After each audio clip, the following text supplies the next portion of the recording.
আসসালামু আলাইকুম। Access medical স্কুলের পক্ষ থেকে আপনাদের সবাইকে জানাই আন্তরিক শুভেচ্ছা। আশা করি যে যেখানে অবস্থান করছেন ভালো আছেন, সুস্থ আছেন। অ্যাক্সেস মেডিকেল স্কুল বাংলাদেশের সর্ববৃহৎ অনলাইন মেডিকেল প্ল্যাটফর্ম, যারা এই করোনার মহামারীর মধ্যেও আপনাদের জন্য আয়োজন করে যাচ্ছে বিভিন্ন ভিডিও ক্লাস এবং সেশন, যেখানে যুক্ত হচ্ছেন রিজেন্টারি সব স্যার ম্যাডাম। তো দেশে থেকে যুক্ত হচ্ছেন কি বিদেশে থেকে, আমাদেরকে তাদের মহামূল্যবান সময় থেকে কিছু সময় বের করে দিয়ে যাচ্ছেন অসাধারণ কিছু উপহার দিয়ে যাচ্ছেন, অসাধারণ কিছু ক্লাস এবং বিভিন্ন ক্যারিয়ার রিলেটেড গাইডলাইন।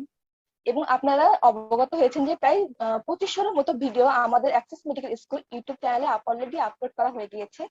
যদি আপনারা কোনো সেশন দেখতে মিস করে থাকেন অথবা আবার দেখতে চান, আপনারা কিন্তু সেটি ইউটিউব চ্যানেলে পেয়ে যাবেন। আজকে সেশনটি হচ্ছে আমাদের career related, ইউএসএমএলই step 2 and residency, যে সেশনটির জন্য আপনারা অনেকদিন ধরে অধিক আগ্রহ অপেক্ষা করে যাচ্ছেন। পুরো সেশনটিতে হোস্ট হিসেবে আমি থাকবো, মালিয়া সেলিম মিম। পড়াশোনা করছে বসুন্ধরা আদ্দিন মেডিকেল কলেজে, সেশন 2016-17। এবং সেশনটি শুরুর আগে আপনাদের সবাইকে জানিয়ে রাখি, যদি আপনাদের কোনো প্রশ্ন থেকে থাকে আপনারা আমাদের লাইভ সেকশনে কমেন্টে প্রশ্নটি করতে পারেন। আমি আপনাদের এই আপুর কাছে অবশ্যই প্রশ্নটি পৌঁছে দেবো ইনশাআল্লাহ। তো চলুন দেরি না করে আমরা সেশনটি আপুর সাথে পরিচয় করিয়ে দিচ্ছি। আমাদের আজকে সেশনটিতে যুক্ত হয়েছেন আমাদের অত্যন্ত শ্রদ্ধেয় এবং প্রিয় আপু, ডক্টর হচ্ছে মিমসা ইসলাম আপু। আপু রেসিডেন্ট ফিজিশিয়ান হিসেবে কর্মরত রয়েছে, রেসিডেন্ট ফিজিশিয়ান হিসেবে ইন্টারনাল মেডিসিন ডিপার্টমেন্টে কর্মরত রয়েছেন জামাইকা হসপিটালে, নিউ ইয়র্ক, ইউএসএ। আপু আসসালামু আলাইকুম, কেমন আছেন? ওয়ালাইকুম সালাম। ভালো আছি। তুমি কেমন আছো? জি আপু, আলহামদুলিল্লাহ। আপু আপনি অনুমতি দিলে আমরা সেশনটি শুরু করতে পারি? হ্যাঁ, অবশ্যই। জি আপু, তো আপু বর্তমানে তো আপনি ইউএসএ তে অবস্থান করছেন। ওখানে হচ্ছে একজন ডাক্তার হিসেবে আপনার প্রফেশন, আবার আপনার ফ্যামিলিকে সামলাতে হচ্ছে, তারপর চারদিকে করোনা মহামারী। তো সবকিছু সামলিয়ে আপনি হচ্ছে কেমন আছেন, আপনার দিনকাল কেমন যাচ্ছে? দিনকাল ভালোই যাচ্ছে। খুব ব্যস্ততা যায়, রেসিডেন্সি স্কেজুল তো জানোই, প্রচন্ড খারাপ, প্রচন্ড, এইরকম স্কেজুল আমি কখনো এর আগে আমার এক্সপেরিয়েন্স হয়নি। 3টা বছর ঠিক একই রকম, প্রচন্ড ব্যস্ততা যায়। লাইফ বলতে কিছু থাকে না, তো তার মধ্যেও যেভাবে আছি ভালোই আছি, আলহামদুলিল্লাহ। ধন্যবাদ আপু। তো আপু আমাদের হচ্ছে আমরা তো এখন ক্যারিয়ার নিয়ে অনেক সচেতন। কারণ আগে এরকম ছিল না যে কেউ হচ্ছে আমাদের প্রপার গাইডলাইন দিবে, যেটা এখন আমরা পাচ্ছি এই অনলাইনের যুগে, যেটা হচ্ছে আপনারা পেতেন না। তারপর ক্যারিয়ার তো অনেক অপরচুনিটি রয়েছে বাংলাদেশে, অন্যান্য দেশেও, যেমন ইউকে, অস্ট্রেলিয়া, কানাডা। তো আপু হচ্ছে এরকম ইউএসএমএল এর মতো চ্যালেঞ্জিং একটা এক্সাম দিয়ে হচ্ছে ইউএসএ তে আসার চিন্তাটা হচ্ছে কেন করলেন, মানে যে হ্যাঁ এটা আমার জন্য পারফেক্ট ডিসিশন হবে? মানে ইউএসএ তে আসলে আমার কাছে, আমি না, যখন থার্ড ইয়ার ফোর্থ ইয়ারে পড়তাম মেডিকেলে, তো তখন থেকে হালকা একটু চিন্তা ছিল যে বাইরে যাব। তো বাইরে গেলে মানুষ সাধারণত 3টা কান্ট্রিতে যায়, তাই না? লন্ডনে, অস্ট্রেলিয়াতে, না হলে ইউএসএ তে। তো আমি প্ল্যাব, তারপরে অস্ট্রেলিয়ার এএমসি এবং ইউএসএ মিলি সবগুলো কোশ্চেন একটু হালকা দেখতাম, রিভিউ করতাম। তো আমার কাছে মনে হতো কি যে ইউএস এর কোশ্চেন গুলো আমার কাছে খুব ভালো লাগতো, ইউএসএ মিলির কোশ্চেন গুলো খুবই ভালো লাগতো। মানে এবং আমার কাছে এটা মনে হয়েছে, এবং যারা এখানে রেসিডেন্ট হয়ে গেছে, অ্যাটেন্ডিং ফিজিশিয়ান হয়ে গেছে, তাদের অ্যাচিভমেন্ট আমার কাছে অনেক বেশি লেগেছে। মনে হতো যেন সেম কষ্টটা করে অন্য কান্ট্রিতে বা বাংলাদেশে মনে হয় এতটা অ্যাচিভমেন্ট আসে না, ইউএসএ তে যেটা আসে। তো এরপরে ঠিক করলাম যে না, ইউএসএ তেই আসলে সেটেল, যদি ক্যারিয়ারটা সেটেল করতে চাই, USA would be the best option. জি আপু, ধন্যবাদ। তো আপু হচ্ছে আপনি ওখানে ইন্টারনাল মেডিসিন ডিপার্টমেন্টে হচ্ছে কর্মরত রয়েছে, তো আপু হচ্ছে অনেক সেক্টরে তো রয়েছে মেডিকেলে, তো হচ্ছে ইন্টারনাল মেডিসিন চয়েস করার পিছনে কোনো বিশেষ কারণ কি রয়েছে, যদি শেয়ার করতেন আমাদের সাথে? মেডিসিন হচ্ছে আমার খুব ভালো লাগে। আমি যখন প্রথমে সলিমুল্লাহ মেডিকেলে থার্ড ইয়ারে পড়তাম, মেডিসিন ওয়ার্ডে যেতাম, তো আমার এত ভালো লাগতো। মনে হতো কি যে মাথা থেকে পা পর্যন্ত প্রত্যেকটা জিনিস কোরিলেট করা, ইন্টার রিলেট করা, এগুলো একমাত্র মেডিসিনেই সম্ভব। অন্য কোনো সার্জারি জিনিসটা সত্যি কথা বলতে আমার খুব একটা ভালো লাগে না। আর গাইনি তো এই সার্জারির মতোই। তো মেডিসিনটাকে আমি প্রচন্ড ভালোবাসি। আমি এত ভালো লাগে আমার মেডিসিন, একটা পাজলের মতো লাগে যে কেউ কনস্টিপেশন নিয়ে আসলো, কত কিছু চিন্তা করতে হবে, এটা কি হাইপারক্যালিমিয়া নাকি হাইপোক্যালসিমিয়া নাকি হাইপোথাইরয়েড। তো এই পুরো ব্রডলি যে চিন্তার অপশনটা, এটা আমার কাছে খুব ভালো লাগে মেডিসিন। সত্যি কথা, সেই থার্ড ইয়ার থেকে, তখন থেকে আমি চিন্তা করেছি যে মেডিসিনেই আসলে ক্যারিয়ারটা কন্টিনিউ করবো। জি আপু, ধন্যবাদ। আপু হচ্ছে এবার হচ্ছে আমরা টু নিয়ে একটু আলোচনা করব। তারপর প্রথমে যেটা জানতে চাইবো সেটা হচ্ছে ইউএসএমএল স্টেপ টু হচ্ছে কি এবং এতে কয়টি পার্ট রয়েছে? স্টেপ টু তে হচ্ছে মূলত দুইটা পার্ট। হ্যাঁ, একটা হচ্ছে সিকে এবং আরেকটা হচ্ছে সিএস। তো সিকেটা হচ্ছে ক্লিনিক্যাল নলেজ স্ট্যান্ডস ফর, আর সিএস টা হচ্ছে ক্লিনিক্যাল স্কিল। তো সিএস পরীক্ষাটা তো এখন হচ্ছে না, সিএস পরীক্ষাটা অনেকটা আমাদের দেশের অস্পির মতো। মানে ওখানে যেরকম পেশেন্ট থাকে এবং তোমার বেড সাইড ম্যানার গুলা প্রফেসর হচ্ছে ইভালুয়েট করে, ঠিক সেরকম। তো সিএস যেহেতু ওই প্যান্ডেমিকের পর থেকে এটা আর হচ্ছে না, তো এটা নিয়ে আর কথা না বলি। কিন্তু সিকেটা হচ্ছে totally question answer. Step one যারা দিয়েছে একদম স্টেপ ওয়ান এর মতো পরীক্ষাটা ঠিক সেরকম, 8 ঘন্টার পরীক্ষা, 7টা ব্লক থাকে, 1 ঘন্টার ব্রেক থাকে, এবং কোশ্চেনের প্যাটার্ন সবকিছু স্টেপ ওয়ান এর মতো। এটা জাস্ট একটা মানে এমসিকিউ টাইপ পরীক্ষা, কিন্তু কোশ্চেন গুলো অনেক লেন্দি থাকে। এবং স্টেপ ওয়ানে যেরকম হচ্ছে বেসিক সাবজেক্ট গুলো ইভালুয়েট করে ওরা, অ্যানাটমি, ফিজিওলজি, বায়োকেমিস্ট্রি, ফার্মাকোলজি, এগুলো। কিন্তু স্টেপ টু সিকেটা হচ্ছে মানে নামটা কি, ক্লিনিক্যাল নলেজ। হ্যাঁ, তো ওরা পুরোপুরি পরীক্ষাটা আসলে বেস করা হয়েছে, মানে ওরা তোমার ক্লিনিক্যাল ইভালুয়েশনটাকে জাজ করে। মানে ধরো আহ মানে ডায়াগনোসিস এবং ম্যানেজমেন্ট, মেইনলি এই দুইটার উপর হচ্ছে ওরা ফোকাস করে। কিন্তু খুব বেসিক জিনিস অ্যানাটমি, ফিজিওলজি, এগুলো নিয়ে খুব একটা কোশ্চেন হয় না, মেইনলি ডায়াগনোসিস এবং ম্যানেজমেন্ট। ধন্যবাদ আপু। তো আপু স্টেপ টু সিকে এক্সামটি হচ্ছে বাংলাদেশে কি দেওয়া যায় নাকি ইউএসএ তে যেয়ে হ্যাঁ, হ্যাঁ, দিতে হয় এটা? না না, বাংলাদেশে দেওয়া যায়। বাংলাদেশে ইউএস এমবাসিতে স্টেপ ওয়ান এবং স্টেপ টু সিকে এই দুইটাই দেওয়া যায়। কিন্তু আপু এর কোথায় পরের আর দেওয়া কোনো কিছু বাংলাদেশে দেওয়া যায় না, তারপরে যায় আপু? ইউএসএ চলে আসতে হবে। তারপর যদি বাংলাদেশে দেওয়া যায় তারপর কোথায় দেওয়া যায়, এটা সেন্টার কোথায় রয়েছে, এক্সাম সেন্টার? ইউএস এমবাসিতেই, শুধু ইউএস এমবাসিতেই হয় আমি যতদূর জানি। মানে ওইটাই হচ্ছে প্রোমেট্রিক সেন্টার। মানে বাড়িধারাতে ইউএস এমবাসি না, ওখানেই হয় পরীক্ষাটা। তারপর আমরা হচ্ছে এক্সামের জন্য হচ্ছে কিভাবে অ্যাপ্লাই করবো, মানে অ্যাপ্লাইং প্রসেসটা কি? অ্যাপ্লাই প্রসেস হচ্ছে মানে ওয়েবসাইট যেটা মানে ইউএসএমএল স্টেপ টু সিকে, এটা লিখে গুগলে সার্চ করলেই দেখবা যে ওখানে সব রকম অপশন চলে আসবে। রেজিস্টার ফর ইউএসএমএল স্টেপ টু সিকে, তারপরে ক্রেডিট কার্ডের ইনফরমেশন দিয়ে পেমেন্ট করলেই ওরা হচ্ছে তোমার সব রকম ইনফরমেশন নিয়ে নিবে। হ্যাঁ, যে তুমি কোন মাসে হচ্ছে স্টেপ টু সিকেটা দিতে চাও। তো ওইটা মোটামুটি একটা মানে 3 মান্থের একটা ইয়ে বুক করে রাখলে সেভাবে জাস্ট টাকাটা জমা দিলেই তোমার অ্যাপ্লাই করা হয়ে গেল। খুব ইজি, মানে ইউএসএমএস একটু সিকে দিয়ে সার্চ দিলেই হয়ে যাবে। জি আপু ধন্যবাদ। তারপর হচ্ছে এক্সামে হচ্ছে অ্যাটেন্ড করার জন্য আমাদের কি কি রিকোয়ারমেন্ট লাগে, মানে হচ্ছে এক্সপিরিয়েন্স, তারপর হচ্ছে কোয়ালিটি, ডকুমেন্ট সবকিছু মিলিয়ে? মূলত সব মানে ডকুমেন্টস রিলেটেড যে ব্যাপারগুলো ওগুলো লাগে হচ্ছে স্টেপ টু সিকের পর থেকে, মানে যখন থেকে রেসিডেন্সি অ্যাপ্লিকেশনের প্রিপারেশনটা শুরু হয়। কিন্তু স্টেপ ওয়ান এবং স্টেপ টু সিকে যেটা বললাম, এটা পুরোপুরি একটা এমসিকিউ কোশ্চেন। হ্যাঁ, তো এইটার জন্য শুধু পড়তে হবে, কোনো ডকুমেন্টস লাগবে না, কোনো এক্সপিরিয়েন্স লাগবে না। কিন্তু আমি যেটা বলবো যে একটু আর্লি পরীক্ষাটা দিয়ে দিলে ভালো। যে যত আর্লি দিতে পারবে, কেউ যদি আন্ডার গ্রেড লেভেলেও দিয়ে দেয় থার্ড ইয়ার ফোর্থ ইয়ারে, তাহলে তো খুবই ভালো। কিন্তু যত দেরি করবে তত আসলে মানে চান্সটা একটু কমতে থাকবে। মানে কমতে থাকবে না, তারপরে হচ্ছে অনেক ওল্ড গ্রাজুয়েশন যারা মানে ওল্ড গ্রাডদের হচ্ছে। কিন্তু আমি বলবো যে যত তাড়াতাড়ি দিয়ে দেওয়া যায় তত ভালো। আর প্রিপারেশনের ব্যাপারটা হচ্ছে মানে মেইনলি স্টেপ টু সিকের প্রিপারেশন, মানে স্টেপ ওয়ানের তো অনেক সোর্স, অনেক ম্যাটেরিয়াল। স্টেপ টু সিকের এত কিছু না, শুধুমাত্র ইওয়ার্ল্ড, ইওয়ার্ল্ডটাকেই মানে একদম মানে আঁকড়ে ধরে পড়তে হবে। ওর ভেতরে প্রত্যেকটা লাইন, প্রত্যেকটা ওয়ার্ড, ওরা মানে এই অপশনটা কেন কারেক্ট, বাকি 4টা অপশন কেন কারেক্ট না, মানে প্রত্যেকটা জিনিসকে মানে অনেক বুঝে বুঝে আত্মস্থ করে পড়তে হবে। মুখস্থ করার কথা বলছি না, মানে আত্মস্থ করে পড়তে হবে। তো আর এটা হচ্ছে আমি ইওয়ার্ল্ড ছাড়া আর কিছু করিনি, এবং এটা করেই 240 আপ স্কোর করা সম্ভব। হ্যাঁ, তো আহ, অনেকে হচ্ছে আমি যখন প্রিপারেশন নিতাম, অনেক সিনিয়ররা বলেছিলেন যে এমটিবি, এটা আরেকটা বই আছে, মাস্টার দ্য বোর্ড। হ্যাঁ, ওইটার আবার দুইটা part, MTB two, MTB three. তো আমি শুনেছি যারা হচ্ছে খুব হাই স্কোর করতে চায় তাদের জন্য এমটিবি টু এবং থ্রিটা হচ্ছে ভালো। মানে তোমার যদি পড়ার মতো সময় থাকে তাহলে এমটিবি টু থ্রিটাও পড়তে পারো। কিন্তু আমি খুব তাড়াতাড়ি দিয়ে দিতে চাচ্ছিলাম, তো ইওয়ার্ল্ড আমার খুব ভালো লাগে, প্রচন্ড ভালো লাগে ইওয়ার্ল্ড।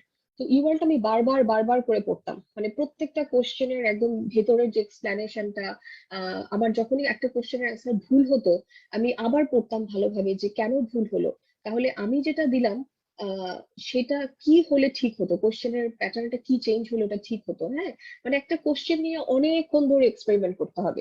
ইওয়ার্ল্ডটা যদি কেউ খুব ভালোভাবে পড়ে সে অবশ্যই ভালো স্কোর করতে পারবে। আমাদের সমস্যা হচ্ছে আমরা ইওয়ার্ল্ড পড়ি না ভালো করে।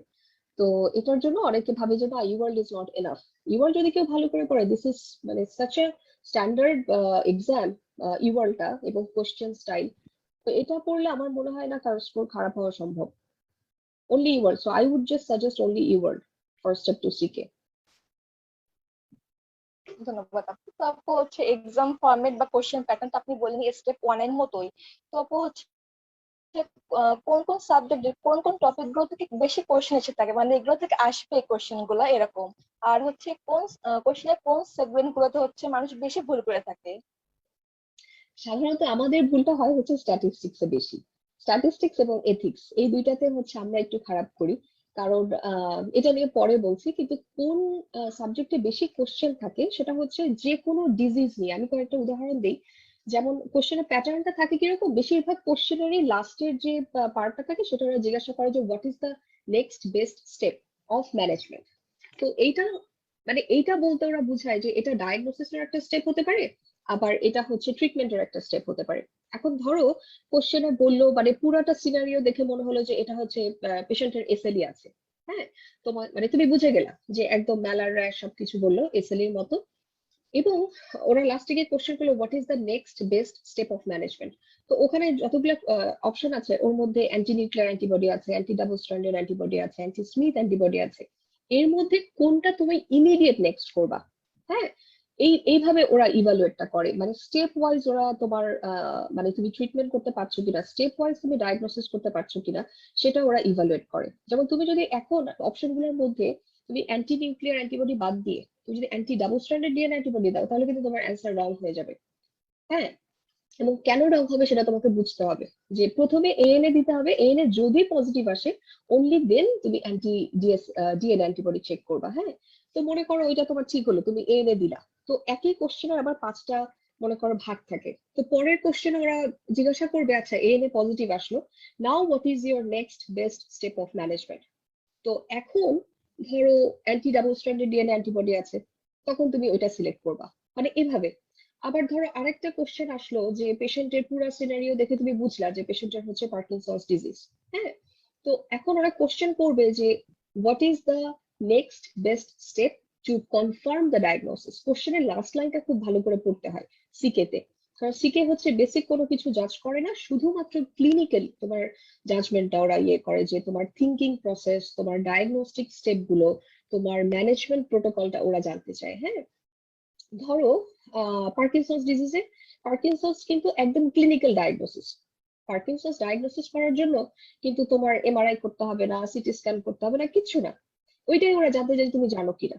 ওরা ওখানে অপশন দিবে 5টা, এমআরআই ব্রেন করবা না সিটি স্ক্যান করবা, নাকি no further examination, no further diagnostic workup necessary. হ্যাঁ, তো তুমি দেখলা যে পুরা কোশ্চেনটা পড়ে দেখলা যে পেশেন্টের তোমার ব্র্যাডিকাইনেসিয়া আছে, পেশেন্টের রিজিডিটি আছে, পেশেন্টের ট্রেমর আছে। তো এই 3টা যদি কারো থাকে তাহলেই পার্কিনসন্স ডায়াগনোসিস হয়ে গেল, তাই না?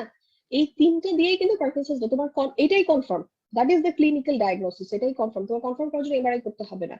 তাহলে তোমার অ্যান্সারটা হবে no further diagnostic test is required.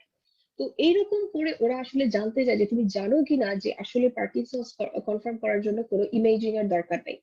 এভাবে করে কোশ্চেন গুলো আসে। তো এটা তুমি ইওয়ার্ল্ড থেকেই বুঝতে পারবে, ইওয়ার্ল্ড থেকেই কনসেপশন ক্লিয়ার হবে। আমরা অনেক সময় বুঝি না যে না পার্কিনসন্স ডিজিজ, ঠিক আছে এমআরআই করে দেখি, না পার্কিনসন্স তোমাকে রুগী দেখে বুঝতে হবে যেটা পার্কিনসন্স। সো এরকম আর কি। তো আবার মনে করো আরো কিছু কোশ্চেন বলি, কোশ্চেন বললে আর কি বুঝতে পারবা যে ওরা কি ভাবে কোশ্চেনটা করে।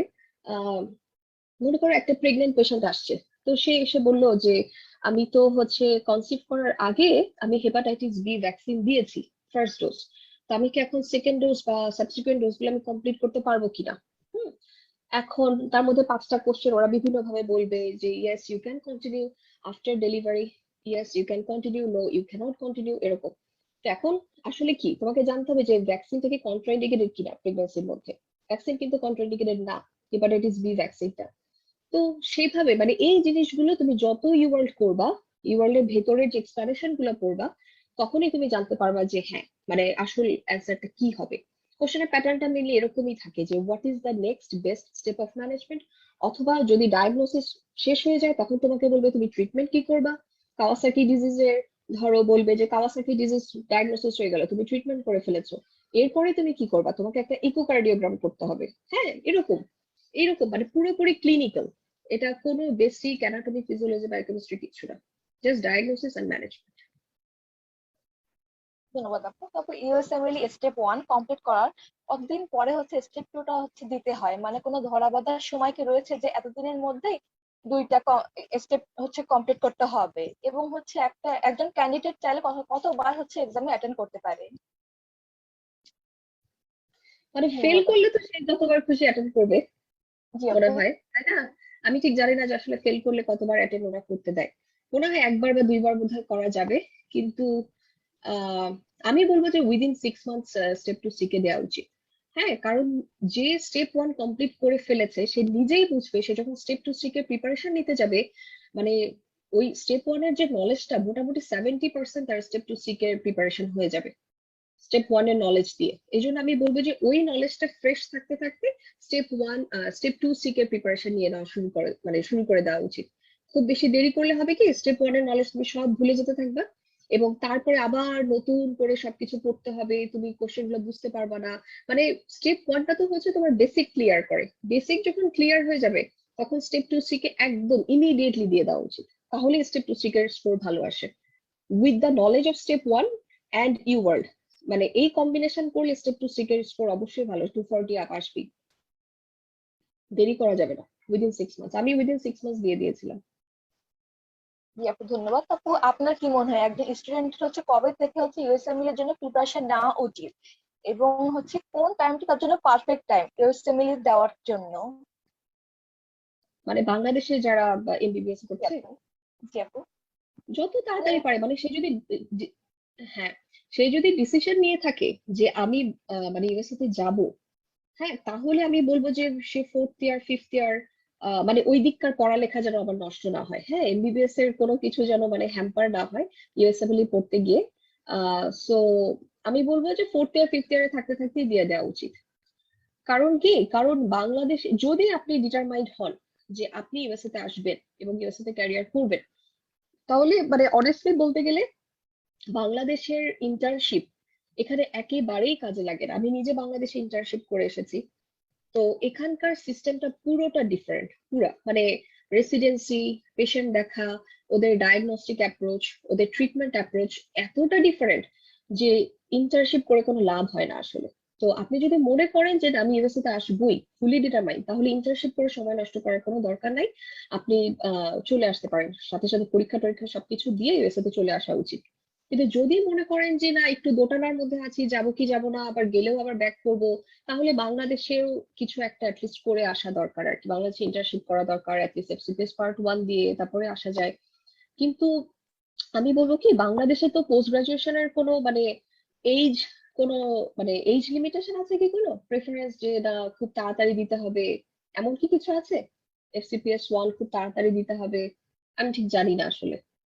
যদি অমনটা না থাকে, হ্যাঁ, মানে একটু দেরি করলেও অসুবিধা নাই, কিন্তু ইউএসএ তে কিন্তু ঝামেলা আছে, ইউএসএ মেনলি খুব তাড়াতাড়ি শেষ করতে হবে। মানে বাংলাদেশে গ্রাজুয়েশনের এমবিবিএস পাস করার উইদিন 5 ইয়ার্স ইউএসএ মেনলি শেষ করে রেসিডেন্সিতে বসতে হবে, তাহলে হচ্ছে মানে পসিবিলিটি বাড়বে রেসিডেন্সি পাওয়ার। তারপরে অনেক ওল্ড গ্র্যাডরা পাচ্ছে, হ্যাঁ, বিকজ তাদের স্কোর ভালো বা তারা আদারওয়াইজ সিভিটাকে অনেক ইমপ্রুভ করেছে, সেগুলো নিয়ে পরে কথা বলবো। কিন্তু 5 ইয়ার্স এর মধ্যে দিয়ে দেওয়া উচিত, যেহেতু এখানে হচ্ছে টাইমটা ম্যাটার করে। এই জন্য আমি বলবো যে এই দিককার প্রিপারেশনটা একটু তাড়াতাড়ি শুরু করা ভালো। আর বাংলাদেশে যদি টাইমটা ম্যাটার না করে, যে এফসিপিএস একটু দেরিতে দিলে অসুবিধা নাই, তাহলে আমি বলবো যে ওইটা কিছুক্ষণ হোল্ড করে রাখা যায়। হ্যাঁ, পরে না হয় যদি আপনি মনে করেন যে না, ইউএসএ মিলে আমার হচ্ছে না বা রেসিডেন্সি পাওয়ার চান্সটা কম, তখন না হয় পরে গিয়ে আপনি বাংলাদেশে পোস্ট গ্রাজুয়েশনের কথা চিন্তা করলেন, এটাই। জি আপু, ধন্যবাদ আপু। হচ্ছে স্টেপ 1 এবং স্টেপ 2 সিকে প্রিপারেশন নেওয়ার ক্ষেত্রে কতটুকু সিমিলারিটি এবং কতটুকু ডিফারেন্স রয়েছে, যদি এই বিষয়ে একটু বলতেন? ওই যে যেটা বললাম, স্টেপ 1 এর প্রিপারেশন নিয়ে নিলে স্টেপ 2 সিকে 70% কাভার হয়ে যায়। ইভেন মানে ক্লিনিক্যাল নলেজটাও মানে খুব ক্লিয়ার হয়ে যায় যে আসলে কি চাচ্ছে ওরা। হ্যাঁ, ওরা ডায়াগনোসিসটা আমার এরপরে কি করতে হবে, অ্যান্টি ডাবল স্ট্র্যান্ডেড ডিএনএ ওই কোশ্চেনের সূত্র ধরেই বলি, যে anti double stranded DNA positive আসলো, ঠিক আছে, পেশেন্টের এসএলই আছে, এখন অ্যান্টি স্মিথ অ্যান্টিবডি কি তুমি চেক করবা কি করবা না? হ্যাঁ, তাহলে অ্যান্টি স্মিথ অ্যান্টিবডি আমরা কখন করি? যখন আমরা চিন্তা করি যে কোনো তার ড্রাগ ইনডিউসড লুপাস আছে, তাই না? না হলে কিন্তু অ্যান্টি স্মিথ অ্যান্টিবডি চেক করার কোনো দরকার নাই। তো তখন কোশ্চেনটা আবার ভালো করে পড়তে হবে যে কোথাও কি এমন কোনো মেডিকেশনের নাম লেখা আছে যে the patient was taking for. তো এখন মনে করো ওখানে লেখা থাকলো হাইড্রালাজিন বা কোন একটা সালফার ড্রাগ, হ্যাঁ, তাহলে বলতে হবে যে হ্যাঁ, আমি অ্যান্টিস্মিথ অ্যান্টিবডিটাও চেক করব, এরকম আর কি ব্যাপারটা। তো কোশ্চেন, ওদের কোশ্চেনের মধ্যে সব রকম ক্লু দেওয়া থাকে, মানে খুব পাজল করে আর কি। তো কোশ্চেনের সবগুলো ক্লু ভালোভাবে আইডেন্টিফাই করতে পারলে অ্যান্সার গুলা আর কি খুব কনফিডেন্টলি দেওয়া সম্ভব। এবং স্টেপ ওয়ানটা হচ্ছে পুরো বেসিক, মানে ফার্মাকোলজি, ফিজিওলজি, বায়োকেমিস্ট্রি, অনেক গ্রাফিক্যাল প্রেজেন্টেশন থাকে। কিন্তু স্টেপ টু সি কে ওরকম না। স্টেপ টু সি কেটা হচ্ছে তার থাকে হালকা অল্প কয়েকটা থাকে জাস্ট বেসিকটা একটু দেখার জন্য, ঝালাই করার জন্য, বাট মেইনলি ডায়াগনোসিস এবং ম্যানেজমেন্ট এবং কমপ্লিকেশন, যে একটা ডিজিজ জাস্ট এই মানে পরের দিককার পার্ট গুলা, এটা নিয়ে টেস্ট কি কি করতে হবে, এই টেস্ট এটা ধরা পড়লো না, পরে কি করব, তাহলে এটা যদি এটা না হয় তাহলে এটা কোনটা হবে, ট্রিটমেন্ট কি, ট্রিটমেন্ট দিয়ে কাজ হলো না রুগীর, তাহলে আমি কোন ট্রিটমেন্ট করব, আমি কি আদারওয়াইজ কোনো প্রভিশনাল ডায়াগনোসিস চিন্তা করব কিনা। হ্যাঁ, ওকে, ডায়াগনোসিস হয়ে গেল। তো এই পেশেন্টের এখন ফ্যামিলি এসে জিজ্ঞাসা করছে যে আমার বাচ্চা 5 বছর পরে কি হতে পারে, এটা কি তার লং টার্ম কোনো কমপ্লিকেশন হবে তার শরীরে, তখন অ্যাজ আ ডক্টর তুমি কি অ্যান্সার দিবা? আসলেই কি এটার কোনো কমপ্লিকেশন আছে? তোমাকে কিন্তু একদম কারেক্ট অ্যান্সার দিতে হবে, তাই না? আন্দাজে কোনো কথা বলা যাবে না, অ্যাজ আ ডক্টর একদম নলেজ বেস করে কথা বলতে হবে। তো তখন ওরা এই জিনিসগুলো জানতে চায় যে তুমি জানো কিনা। হ্যাঁ, মানে রুগীর ফ্যামিলি এটা করবে, সেটা কোশ্চেন করবে, কমপ্লিকেশন আছে কি নাই সেগুলো জিজ্ঞাসা করতে হবে। এগুলো নিয়ে সাধারণত কোশ্চেন গুলো থাকে। মোটামুটি 40 থেকে 80টা কোশ্চেন করলেই মোটামুটি আইডিয়া পাওয়া যাবে যে আসলে কোশ্চেনের প্যাটার্নটা কেমন থাকে। ধন্যবাদ আপু। তো হচ্ছে অনেকে এই বিষয়ে জানতে চায় যে ইউএসএমএল স্টেপ ওয়ান এর রিসোর্স সম্পর্কে সবাই কিন্তু মোটামুটি কম বেশি জানে। তো হুম। ইউএসএমএল স্টেপ ওয়ান এর মতো স্টেপ টু তে কোনো স্পেসিফিক গুড বুক আর ভিডিও রিসোর্স তো নাই। তো এক্ষেত্রে আমরা শুনেছি যে স্টেপ টু সিকেতে ভালো করার জন্য আমাদের যে এক্সট্রা নলেজটুকু দরকার, সেটা সোর্স হিসেবে আমরা কি কি অপশন সিলেক্ট করতে পারি? ওই যে শুধু ইওয়ার্ল্ড, ইওয়ার্ল্ড এর বাইরে আর কিছু দরকার নাই। ইওয়ার্ল্ডটাকে কেউ যদি একদম খুব ভালোভাবে, মানে খুব ভালোভাবে মানে খুবই ভালো, একটা ওয়ার্ডও মিস করা যাবে না যে কি জানতে চাচ্ছে, কি বলতে চাচ্ছে, এবং এই অপশনটা কেন কারেক্ট, অপশনটা কেন কারেক্ট না, ইভেন কোশ্চেনটাও ভালো করে পড়তে হবে। কোশ্চেনের মানে ভালো করে পড়লেও অনেক কিছু জানা যায়, যে মানে নলেজটা গেইন হয় যে আচ্ছা ঠিক আছে, তার মানে এই পেশেন্টের এটা করা যাবে না। তো আমি বলবো যে আমি শুধু ইওয়ার্ল্ড এই প্রিপারেশন নিয়েছিলাম এবং মানে মোটামুটি স্কোর ভালো ছিল। তো আমি বলবো যে কেউ ইউআরটা ভালো করে পড়লে স্টেপ টু সিক এর জন্য আর কিছু দরকার হয় না। তবে আমি শুনেছি, আমি নিজে কখনো মাস্টার দ্য বোর্ড পড়িনি, তবে আমি শুনেছি যে অনেকে নাকি মাস্টার দ্য বোর্ড পড়ে বেনিফিটেড হয়েছে। তো তাছাড়া স্টেপ টু সিক এর কোনো ভিডিও নাই, কোনো কিছু নাই, মানে ইউআরটাকে খুব ব্লাইন্ডলি বিশ্বাস করতে হবে। মানে সত্যি কথা যেটা, আমার তো মাঝে মাঝে মনে হয় যে আমি ইউআরএল 2 বছরে যা শিখেছি এটা দিয়ে আমি সারা জীবন প্র্যাকটিস করে যেতে পারবো। মানে এত হাইলি স্ট্যান্ডার্ড একটা মানে কোয়েশ্চেন ব্যাংক এটা। আমার কাছে খুব ভালো লাগে ইউআরএল। ইউআরএল জাস্ট ইউআরএল, আর কিছু লাগবে না। তো আপু, আপনার মতামত অনুযায়ী তো সিঙ্গেল বেস্ট রিসার্চ হিসেবে হচ্ছে ইউএলটি আমাদের জন্য ইনাফ। তো আপু এখন তো অনেক ধরনের কোশ্চেন হচ্ছে বাড়িয়েছে, যেমন হচ্ছে পেশেন্ট কেয়ার, তারপর হচ্ছে ড্রাগ অ্যাডস নিয়ে কিছু কমপ্লেক্স এবং হচ্ছে লং কোশ্চেন হচ্ছে এসে থাকে। তো আপু এগুলো কোশ্চেন কি ইউআর দিয়ে কভার হয়ে যাবে? ইউআরএল হচ্ছে আলাদা একটা কোশ্চেন ব্যাংক আছে, সেটা মনে হয় $75 দিয়ে কিনতে পাওয়া যায়। ওখানে মনে হয় 25 বা 75 কতগুলো যেন কোশ্চেন আছে ওখানে। তো ওইটা হচ্ছে, ওইটা পড়লে বায়োস্ট্যাটের নলেজটা ক্লিয়ার হয়ে যায় একদম। ওইটার বাইরে বায়োস্ট্যাটের জন্য আর কোনো ভালো, মানে ওইটাও আসলে ইওয়ার্ল্ডেরই করা। তো ওরা যেটাই করে খুব স্ট্যান্ডার্ড ভাবে করে। তো ওইটা যদি কেউ ভালোভাবে একটু সময় নিয়ে করতে পারে, আমার মনে হয় বায়োস্ট্যাট ভালো করা সম্ভব। তবে যেটা বললাম, ওরা না আসলে ছোটবেলা থেকে এসব স্ট্যাটিস্টিক্স পড়ে, আমরা যেটা পড়ি না, তাই না? আমরা তো ছোটবেলা থেকে স্ট্যাটিস্টিক্স পড়ি না বলতে গেলে। কিন্তু ওরা অনেক, ওদের দেশটাই হচ্ছে একটা রিসার্চের দেশ, সারাদিন ওরা রিসার্চ নিয়ে খুবই মানে অস্থির হয়ে থাকে, রিসার্চ রিসার্চ করে। তো ওরা স্ট্যাটিস্টিক্স বলতে পাগল। তো এই জন্য মানে ওরা না মানে স্ট্যাটিস্টিক্স খুব পছন্দ করে, সেখানে অনেক কোশ্চেন দেয় যেগুলো আসলে আমাদের পক্ষে মানে আমরা হঠাৎ করে শুধু এই 75টা কোশ্চেন করে তারাটা একটু কঠিন হয়ে পড়ে। আর অনেক বিশাল মানে ড্রাগ অ্যাডস গুলো অনেক লম্বা লম্বা। তো যেটা একটা ভালো একটা আমি একটা ট্রিক বলি, সেটা হচ্ছে যখন পরীক্ষার হলে যেদিন পরীক্ষা হবে সেদিন করতে হবে কি, যেগুলো ড্রাগ অ্যাডস থাকে ওগুলো স্কিপ করে বাকি কোশ্চেন গুলো করে যেতে হবে। তারপরে ওই এক একটা ব্লকে যে লাস্ট 10 মিনিটস বা 15 মিনিটস টাইম থাকবে, ওই সময়টার মধ্যে ওই ড্রাগ অ্যাডটা করতে হবে। কারণ ড্রাগ অ্যাডটা নিয়ে বসে থাকলে বাকি অনেক সহজ সহজ কোশ্চেন গুলো করার আর সময় পাওয়া যাবে না। তো ধরেই নিতে হবে যে আচ্ছা ঠিক আছে, ওটা আমি পারলাম বা না পারলাম এটা আমি সবার লাস্টে করবো, এরকম আর কি। ড্রাগ অ্যাড গুলো করার জন্য ইউয়ার্ল্ড বায়োস্ট্যাট রিভিউ, নামটা হচ্ছে এরকম, ইউয়ার্ল্ড বায়োস্ট্যাট রিভিউ। এবং এটা হচ্ছে কিনতে হয়, অনেকের কাছে যদি অফলাইন থাকে তাহলে তো ভালো, বাট কিনে এটা ভালোভাবে, খুব ভালোভাবে পড়তে হবে। তাছাড়া আর কোনো বইয়ের নাম আমি শুনিনি বায়োস্ট্যাটের জন্য। ধন্যবাদ আপু। তো আপু হচ্ছে এখন অনেকে জানতে চাচ্ছে যে ইথিক্স নিয়েও কিন্তু বর্তমানে হচ্ছে মানে মেডিকেল হুম। ইথিক্স নিয়ে অনেক প্রশ্ন এসে থাকতেছে। তো এক্ষেত্রে আপু ডিভাইন ইন্টারভেনশন পডকাস্ট অনেকে এটা সাজেস্ট করতেছে, তো আপু এটা আমাদের প্রিপারেশন নিতে কতটুকু হেল্প করবে?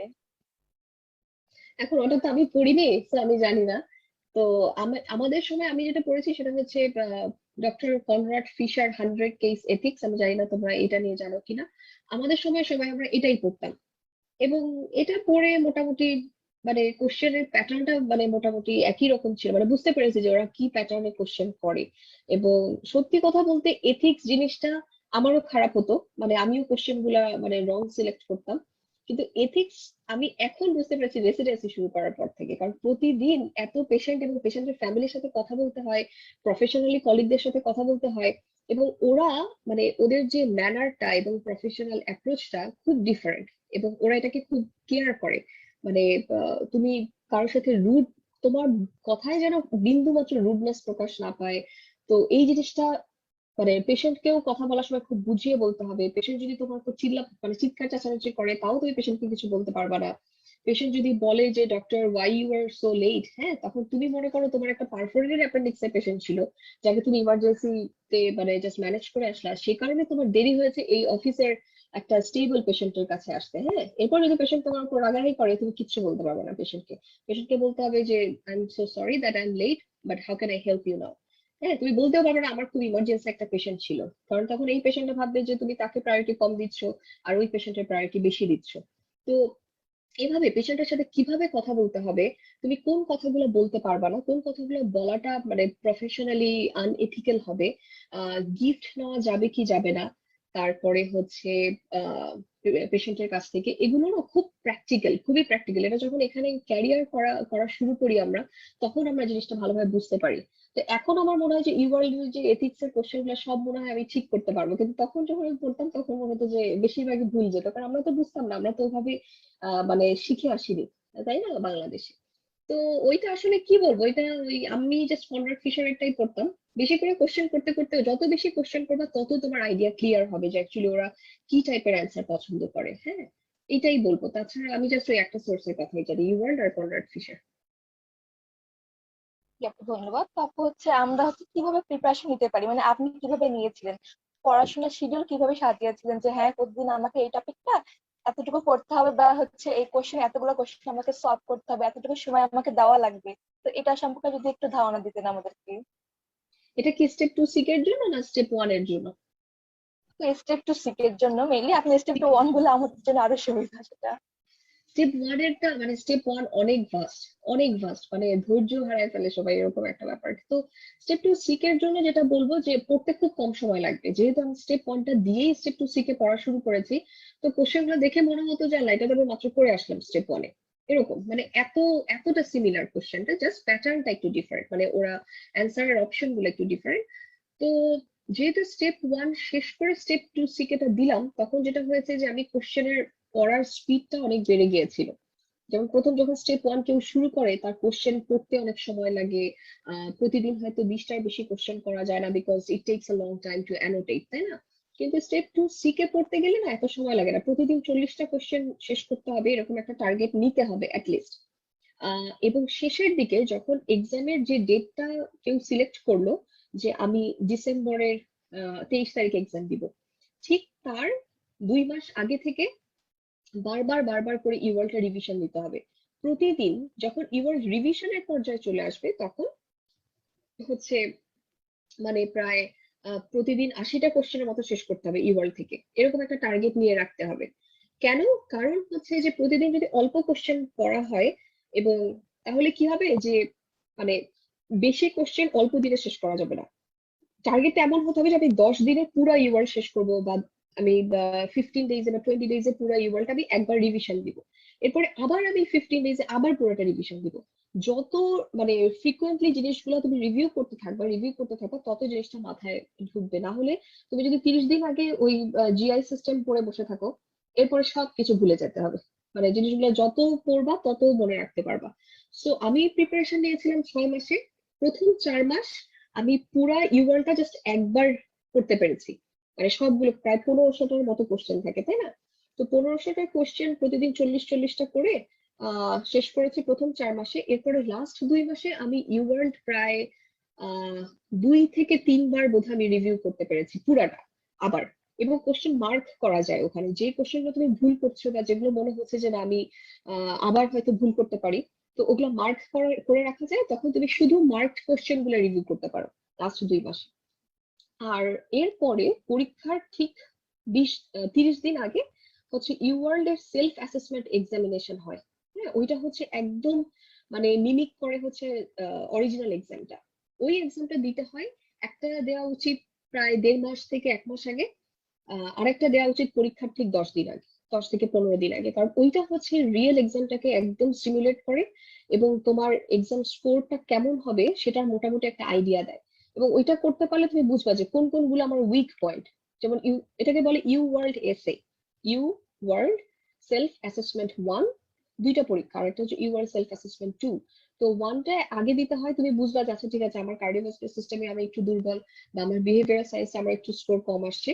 তখন আবার ইউওয়ার্ল্ড এসে 2 দেওয়ার আগে যে সময়টুকু পেলা, তখন পুরো ইউওয়ার্ল্ডটা আবার রিভিউ করে ওই উইক পয়েন্ট গুলো বারবার বারবার করে পড়তে হয়। পড়ে তখন মানে চেষ্টা করতে হয় যে ইউওয়ার্ল্ড এসে 2 স্কোরটা যেন ভালো আসে। হ্যাঁ, এরকম করে তারপর অরিজিনাল পরীক্ষা দিয়ে দিতে হয়। এভাবেই প্রথম দিকে 40টা কোশ্চেন, পরের দিকে 80টা কোশ্চেন।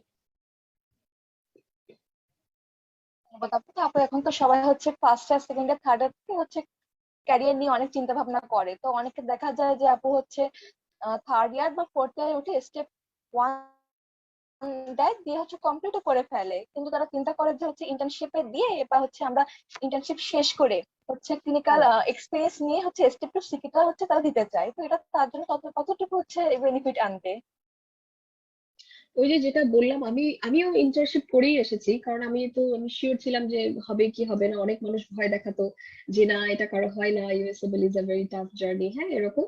তো আমি হচ্ছে ইন্টার্নশিপ করে এসেছি, কিন্তু এখন যখন আমি পুরোটার ভিতর জার্নিটা কমপ্লিট করে রেসিডেন্সি করছি, আমার কাছে মনে হয়েছে যে ইন্টার্নশিপ আমি যা শিখেছি সেটা আমার আমেরিকায় কোনোই কাজে লাগেনি। মানে ওরা একটা পেশেন্টকে, আমরা তো মানে একদম ইমার্জেন্সি লেভেল থেকে শুরু করে ফ্লোরের পেশেন্ট টেক কেয়ার করি, এমআইসিইউ পেশেন্ট টেক কেয়ার করি, সবকিছু। ওরা একটা সিওপিডি এর patient from the door of emergency যেভাবে ম্যানেজ করে, আমরা কখনো মানে আমি অ্যাটলিস্ট দেখিনি। আমি যখন সলিমুল্লাহ ইন্টার্নশিপ করেছি আমাদের হসপিটালে এভাবে করে আমরা ম্যানেজ করিনি কখনো। তো এটা পুরো ডিফারেন্ট। মানে আমেরিকায় না, মানে তারপরে এবিজি হচ্ছে নর্মাল, জাস্ট একটু রেসপিরেটরি ডিস্ট্রেস হলো বা অক্সিজেন স্যাচুরেশন 90 হয়ে গেল, সবার ওরা এবিজি করবে একটা। তারপরে হচ্ছে একটু ট্যাকিকার্ডিয়া হলো, হাইপোটেনশন হলো, ওরা সবার পালমোনারি এম্বোলিজমের জন্য সিটিপিএ করবে। তো এই জিনিসগুলো তো আমি বাংলাদেশে দেখিনি কখনো। তো আমার কাছে মনে হয়েছে কি আমি ইন্টার্নশিপ করে আমার এখানে খুব একটা লাভ হয়নি। তো এই কারণে আমি যেটা বলবো যে কেউ যদি খুব স্ট্রংলি ডিটারমাইন থাকে যে ইউএসএ তে আসবে, তাহলে ইন্টার্নশিপ করে খামাখা সময় নষ্ট করার দরকার নেই। কিন্তু যদি 50-50 চান্স থাকে যে না আমি বাংলাদেশে থাকতেও পারি, হ্যাঁ একটু এদিকে হয়তো কোনো একটা প্রবলেম আছে, তাহলে ইন্টার্নশিপ করে রাখা ভালো। কারণ সেটা বাংলাদেশে হেল্প করবে অবশ্যই। কিন্তু আমেরিকায় বাংলাদেশে ইন্টার্নশিপ কোনো কাজে দিবে না। ধন্যবাদ। তারপর হচ্ছে আপনি তো সেলফ অ্যাসেসমেন্ট টেস্টের কথা বললেন যে এটা হচ্ছে আমরা 1.5 মাস আগে একটা দিব, 10 দিন আগে একটা দিব। তারপর হচ্ছে আমরা মনে করেন একবার হচ্ছে ইউআল কমপ্লিট করলাম, তো একটা প্র্যাকটিস টেস্ট দিলে হচ্ছে হয়তো বা আমরা জানতে পারি যে আমাদের প্রিপারেশন কতটুকু কমপ্লিট হয়েছে। তারপর এই ধরনের কোনো অপশন রয়েছে যে আমরা প্রতিবার হচ্ছে একবার করে কমপ্লিট করার পর আমরা রিভাইজ দেওয়ার পর হচ্ছে কোনো টেস্টের মাধ্যমে আমাদের পড়াটা হচ্ছে ঝালাই করতে পারি? এখন ইউওয়ার্ল্ড এর মধ্যে কিন্তু অপশন আছে। তুমি যখন ইউওয়ার্ল্ড এর 40টা কোশ্চেন নিয়ে একটা ব্লক বানাবা, হ্যাঁ, তখনই মানে ইউওয়ার্ল্ডটা প্রথম থেকে ইউওয়ার্ল্ড, এটা হচ্ছে অনলাইন ইউওয়ার্ল্ড। আমি সবাইকে খুব সাজেস্ট করবো যে অনলাইন ইউওয়ার্ল্ডটা কিনে ফেলতে। একটু এক্সপেন্সিভ, $520 করে মনে হয় নেয়। কিন্তু অনলাইন ইউওয়ার্ল্ডটা করলে অ্যাসেসমেন্ট একদম ফ্রম দ্য ডে ওয়ান তুমি নিজেকে অ্যাসেস করতে পারবে। ওখানে ধরো সবগুলো সিস্টেম একসাথে সিলেক্ট করে 40টা কোশ্চেন নিয়ে একটা ব্লক করলে তখনই তোমাকে ওরা পার্সেন্টেজটা বলে দেয় যে অ্যাভারেজ পার্সেন্টেজটা নর্মালি মানুষের কত ছিল, ধরো 65 ছিল, আর তোমার পার্সেন্টেজটা আসলে হয়তো 92%, তখনই বুঝবে যে না ঠিক আছে আমি এটাতে ভালো করলাম। তো ইওয়ার্ল্ডেই তো এই অপশন আছে যদি কেউ অনলাইন ইওয়ার্ল্ড করে, অফলাইন ইওয়ার্ল্ডে আবার সেটা পারবে না। আমি সবসময় অনলাইন ইওয়ার্ল্ড করতাম কারণ অনলাইন ইওয়ার্ল্ডে নিজেকে অ্যাসেস করা যায়। এটা একদম মানে আমাকে আমার একজন সিনিয়র বলেছিল যে অফলাইন ইওয়ার্ল্ড করতে মানা করেছিল, একদম শুরু থেকে অনলাইন ইওয়ার্ল্ড করতে বলেছিল এবং খুব তাড়াতাড়ি শেষ করতে হবে আর কি, এটাই। ধন্যবাদ আপু। তারপর বর্তমানে হচ্ছে ইউএসএমএল স্টেপ টু সিকে কিরকম স্কোর থাকা উচিত? 240 আপ থাকলে খুব ভালো, তবে 250 আপ, 260 থাকলে তো আর কোনো কথাই নাই। মানে তাদেরকে একদম খুবই মানে সম্মানের সাথে নিয়ে নিবে প্রোগ্রাম গুলো, কিন্তু 240 আপ ডেফিনেটলি থাকা উচিত। তারপরে স্কোর কি ভ্যারি করে কখনো, যে হচ্ছে এই বছরের স্কোরটা হচ্ছে এরকম, পরের বার হচ্ছে এরকম, এরকম কি স্কোর কি কখনো এরকম কম বেশি হয়? আহ, না, এরকম হয় না সাধারণত, আমি দেখিনি তো এরকম হতে। প্রতিবারই ওদের কোশ্চেনের প্যাটার্ন মানে এমন না যে হয় না আমাদের দেশে বাংলাদেশে এসএসসি তে এবছর এসএসসি কোশ্চেন খুব কঠিন আসছে, এরকম হয় না আসলে। প্রতিবার ওই মোটামুটি একটা ওই স্টেবল একটা ব্যালেন্স মেনটেন করে। তো সাধারণত আইএমজি রা অনেক বেশি স্কোর পায়। হ্যাঁ, আমরা যারা বাঙালি, ইন্ডিয়ান, পাকিস্তানি, মিডল ইস্টার্ন, আমরা অনেক বেশি স্কোর পাই। আর আমেরিকান গ্রাজুয়েট যারা তাদের এই স্কোরটা বরং একটু কম আসে। আমরা আমরা বেশিরভাগই আমাদের মোটামুটি ভালো 240 আপ আসে অনেকেরই, না হলেও অ্যাটলিস্ট 230 আপ আসে বেশিরভাগেরই। জি আপু, ধন্যবাদ। তারপর হচ্ছে অনেকে বেটার স্কোর করার চেষ্টা করে, তো আপু এক্ষেত্রে তার কি কি স্টেপ ফলো করা উচিত, এবং যদি স্কোর বেশি পায় তো তো তার সেসব ক্ষেত্রে আপু হচ্ছে জবের ক্ষেত্রে কি কোনো প্লাস পয়েন্ট রয়েছে? হ্যাঁ, অবশ্যই স্কোর হচ্ছে সবচাইতে মানে প্রেফার্ড একটা জিনিস। মানে প্রোগ্রাম যখন তোমাকে সিলেক্ট করবে বা তোমাকে রেসিডেন্সির জন্য ইন্টারভিউ এর জন্য কল করবে, তো ইরাসে তো হচ্ছে তোমার একটা প্রোফাইল আছে, ওরা কিভাবে এক একজন ক্যান্ডিডেটকে মানে কল করে ইন্টারভিউ এর জন্য। প্রত্যেকের ইরাসে হচ্ছে তুমি ধরো একটা হসপিটালে অ্যাপ্লাই করেছো, তো এই হসপিটালে আরো অনেকে অ্যাপ্লাই করেছে, হ্যাঁ। তো প্রত্যেকটা অ্যাপ্লিকেন্টের সিভিটাকে ওরা রিভিউ করে। তো যখন আমি দেখেছি, যখন আমি আমাদের প্রোগ্রাম কোঅর্ডিনেটর, আমি যখন সেকেন্ড ইয়ারে, তো তখন সে সবগুলো সিভি রিভিউ করছিল। তো সবার উপরে ডান পাশে দেখলাম, মানে ওরা কিভাবে দেখে আমরা তো আর ওভাবে দেখি না, ওদের প্রোফাইলে সেটা অন্যভাবে আসে। তো তখন দেখলাম সবার উপরে ডান দিকে থাকে ইউএসএমএল স্টেপ 1 235, ইউএসএমএল স্টেপ 2 সিকে 240 এরকম। তো ওইটা দেখেই ওরা প্রথমে ফিল্টার আউট করে দেয়। তো স্কোরটা ওরা এক নম্বরে দেখে, স্কোর যার 265, 270 বা 252, অ্যাটলিস্ট 240 আপ, হ্যাঁ আমি কাউকে খুব বেশি ইয়ে দিতে চাই না, 240 আপ যাদের থাকে ওরা তারপরে বাকি কোনো কিছু যদি একটু উইক পয়েন্ট থাকে, ঠিক আছে একটু ওল্ড গ্র্যাড বা হয়তো বা তার এটা নাই ওটা নাই, তারপরে ওরা কনসিডার করে। স্কোর যদি ভালো হয় ওরা খুব পছন্দ করে। ধন্যবাদ আপু। তো আপু হচ্ছে এবার আসে ল্যাঙ্গুয়েজ টেস্ট নিয়ে কথা বলবো আমরা। তারপর হচ্ছে স্টেপ 1 এবং স্টেপ 2 কেউ একজন কমপ্লিট করলো, তো তার ইংলিশ ল্যাঙ্গুয়েজ এর উপর স্কিল বাড়ানোর জন্য হচ্ছে সে আন্ডার গ্রাজুয়েট লেভেলে হচ্ছে চাইলো যে হচ্ছে কোনো পরীক্ষা দিয়ে দিতে। তারপর হচ্ছে আমরা তো জানি যে আইএলটিএস হচ্ছে ইউএসএ গ্রান্টেড ল্যাঙ্গুয়েজ টেস্ট না। তো আপু এই এই যে ল্যাঙ্গুয়েজ টেস্ট সে কি কি দিতে পারে, এবং এই বিষয়টি তার জন্য কতটুকু হেল্পফুল হবে জব পাওয়ার ক্ষেত্রে বা হচ্ছে রেগুলার কাজ এবং অন্যান্য চলাফেরার ক্ষেত্রে? এখন মানে এরকম কোনো এক্সাম তো আমি দেইনি, কাজে আমি বলতে পারবো না। তবে হ্যাঁ, একমাত্র সিএস পরীক্ষাটাই ছিল যেটা ওরা হচ্ছে ইংলিশটা সবাইকে জাজ করতে, এখানে যদি আইএলটিএস বা এইসবের কিছু ওরা মানে আমাদের লাগে না আর কি রেসিডেন্সির জন্য। তো সিএস পরীক্ষাটার মাধ্যম দিয়ে ওরা হচ্ছে আমাদের স্পিকিং, পেশেন্টের সাথে কমিউনিকেশন ওগুলা ইয়ে। তো সিএস যেহেতু এখন বাদ হয়ে গেল, আমি বলবো কি আসলে ইংলিশে আমরা যে খুব খারাপ তা কিন্তু না। আমাদের যেটা সবার প্রথম সমস্যাটা হয় সেটা হচ্ছে স্পিকিং এর সমস্যা হয়। হ্যাঁ, আমরা গ্রামার মোটামুটি জানি, আমরা লিখতে পারি, কিন্তু স্পিকিংটা আমাদের ভালো না। কেন ভালো না? বিকজ আমরা তো ছোটবেলা থেকে ইংলিশে কথা বলি না, তাই না? তো এই জন্য আমার আমার কাছে যেটা মনে হয় সেটা হচ্ছে যে স্টাডি পার্টনার একজন আমাদের আশেপাশের দেশ থেকে সিলেক্ট করা উচিত। কারণ ফেসবুকে তো অনেক গ্রুপ আছে, তাই না? ইউএসডব্লিউ প্রিপারেশনের জন্য অনেক রকম গ্রুপ আছে। তো একদম কমপ্লিটলি বাঙালি গ্রুপে না থেকে, মানে বাঙালি গ্রুপেও থাকা গেল, তবে যে গ্রুপগুলো একটু ইন্টারন্যাশনাল গ্রুপ, হ্যাঁ সেখানে পাকিস্তানের স্টুডেন্ট আছে, ইন্ডিয়ার স্টুডেন্ট আছে, ওদের মধ্যে থেকে একজনকে নিয়ে তার সাথে স্টাডি পার্টনার করে পড়লে কারণ তার সাথে তো সারাক্ষণ ইংলিশে কথা বলতে হবে, তাই না? তো প্রথম দিকে হয়তো একটু জড়তা থাকবে, ওরা যেভাবে ইংলিশ বলছে হয়তো আমরা সেভাবে বলতে পারবো না, কিন্তু ধীরে ধীরে ধীরে ধীরে জড়তাটা কেটে গেলে তখন স্পিকিংটা ফ্লুয়েন্ট হয়ে যায়। আমার কাছে এটাই মনে হয়েছে যে সবাই আমরা ইংলিশ পারি, শুধু স্পিকিংটাতে একটু উইক।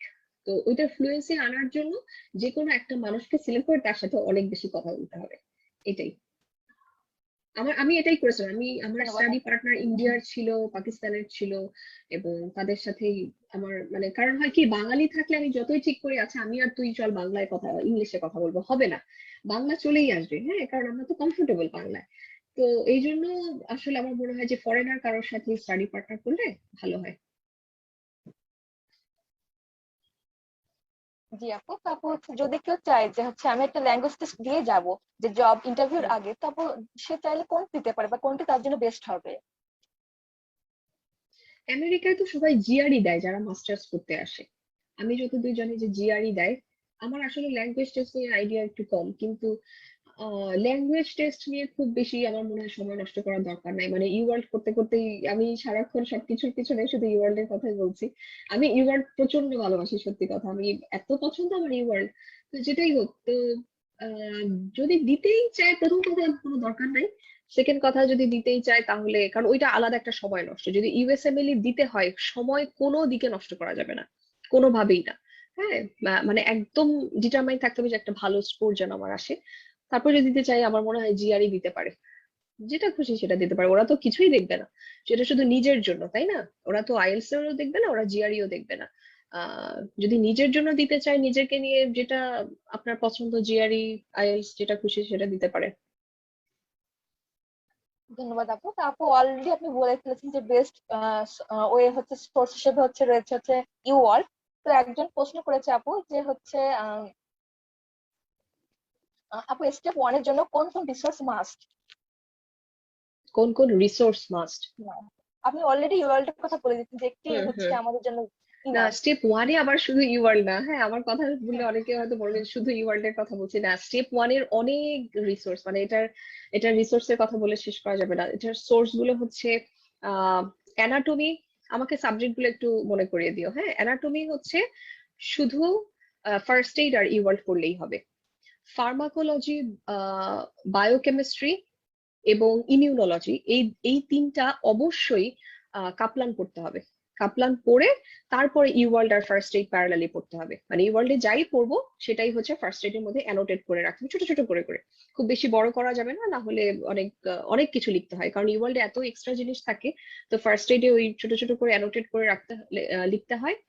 আর কাপলান মেইনলি মাইক্রোবায়োলজিও কাপলান কোনো দরকার নেই। মাইক্রোবায়োলজি আর ফার্মাকোলজি এই দুইটার জন্য হচ্ছে ওই যে স্কেচি ভিডিও একটা আছে, আমাদের সময় আমরা দেখেছি যে স্কেচি ভিডিও, ওই ওই ভিডিওটা খুব ভালো।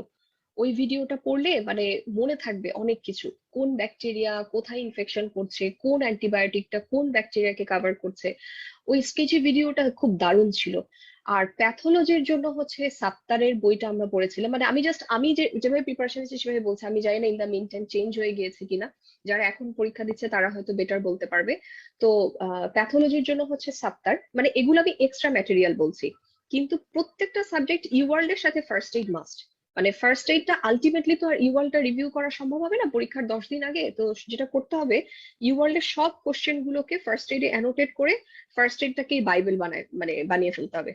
এরপরে 10 দিন শুধু ফার্স্ট এইড পড়ে যেতে হবে, পড়ে যেতে হবে, পড়ে, এবং ইওয়ার্ল্ডের হয়তোবা একটু মানে কোশ্চেন করে বলে দেখতে হবে যে আমি কোথায়, আমার কি কার্ডিওভাস্কুলার সিস্টেমে দুর্বল আমি, নাকি আমি নেফ্রোলজিতে দুর্বল, তখন ফার্স্ট এইডের ওই চ্যাপ্টারটা, কার্ডিওভাস্কুলার চ্যাপ্টারটা বারবার বারবার করে পড়তে হবে, কারণ ওর ভিতরেই তো তুমি ইওয়ার্ল্ড এর সবকিছু অ্যানোটেট করে রেখেছো, তাই না? তাহলে আর ইওয়ার্ল্ড এর ভেতরে বারবার করে ঢুকে দেখার দরকার নেই।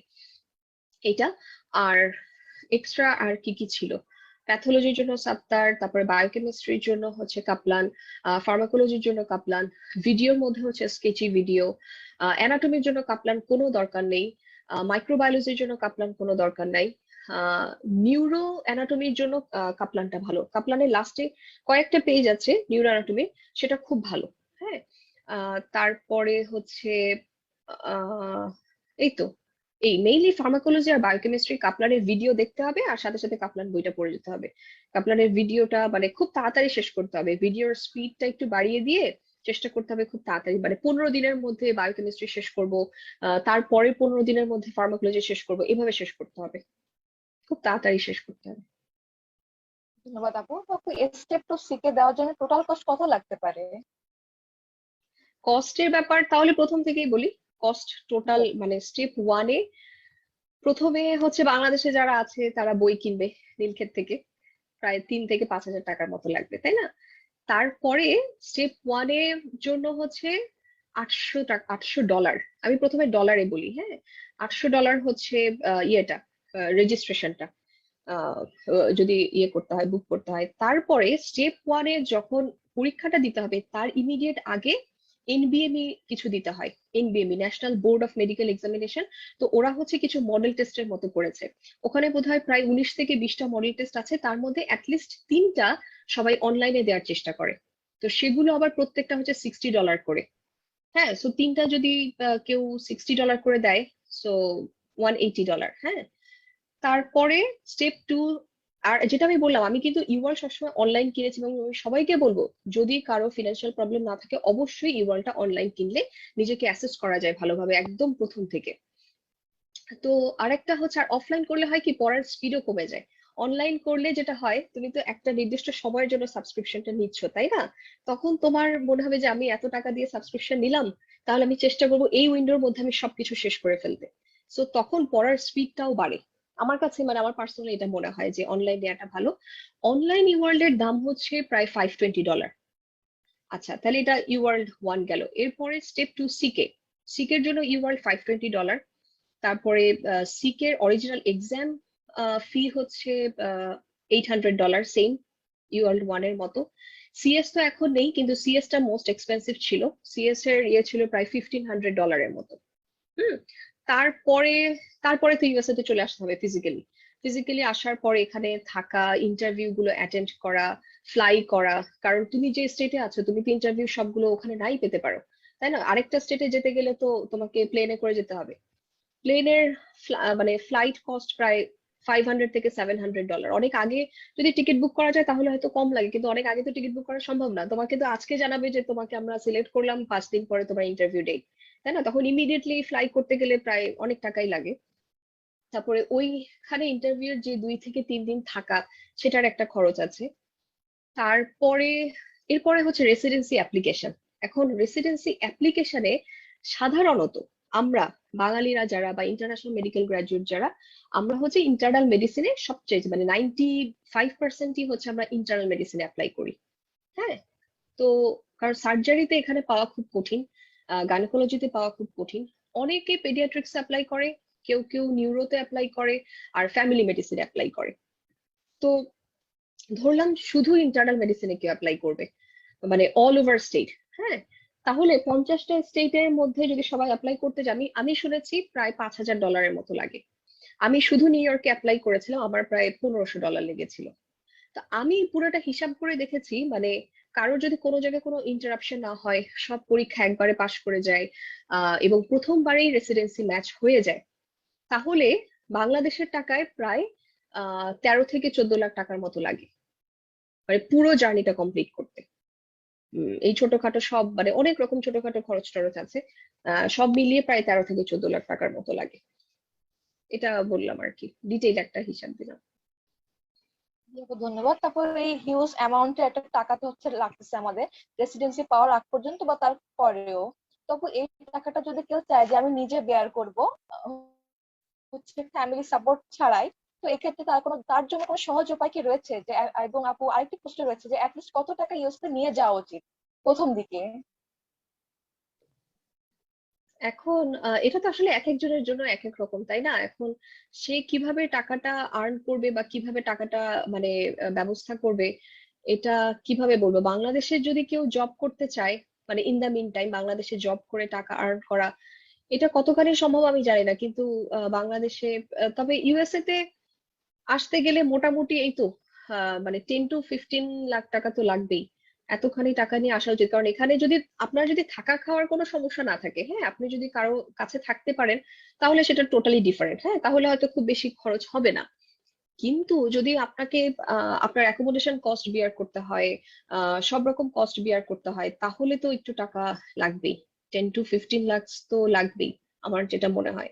আর তারপরে এখানে অনেকেই অনেক রকম অড জব করতে পারে, অড জব করে হয়তো বা বিভিন্ন রকম মানে একটু একটু করে প্রতিদিন নিজের জন্য কিছু একটা, এটা অনেকেই করে। এটা আমার মনে হয় মানে সেখান দিয়ে অল্প কিছুটা হলেও আমার মনে হয় উঠে যায় টাকাটা। কিন্তু কষ্ট, খুব কষ্ট, মানে অর্জন করে পাশাপাশি পড়ালেখা করে অবজারভারশিপ করে একটু কষ্ট আর কি। ধন্যবাদ আপু। তো আপু প্রিপারেশন নেওয়ার ক্ষেত্রে অনেক সময় হচ্ছে এই ক্ষেত্রে তো কম সময় পায়, তো অনেকে চায় যে সব রিসোর্স থেকে সে নোট করে হচ্ছে পড়াটা গোছাবে। তো এবং এক্ষেত্রে আবার প্রিপারেশনের টাইমও কম, আবার সেক্ষেত্রে সে নোটও করতে যাচ্ছে। তো আপু এই বিষয়টা তার জন্য কতটুকু হচ্ছে বেনিফিশিয়াল হবে যে হ্যাঁ এটা করা যায়, বা তার জন্য টাইম নোট, নষ্ট হতে পারে? হ্যাঁ, না নোট করে পড়তে পারলে তো খুবই ভালো। প্রতিদিন খুব ভালো অ্যামাউন্টের একটা সময় দিতে হবে। ইভেন আমি নিজেও নোট করতে খুব পছন্দ করি। আমি কিন্তু পুরো ইউএসএমএল স্টেপ 1 স্টেপ 2 সি কে নোট করেই পড়েছি।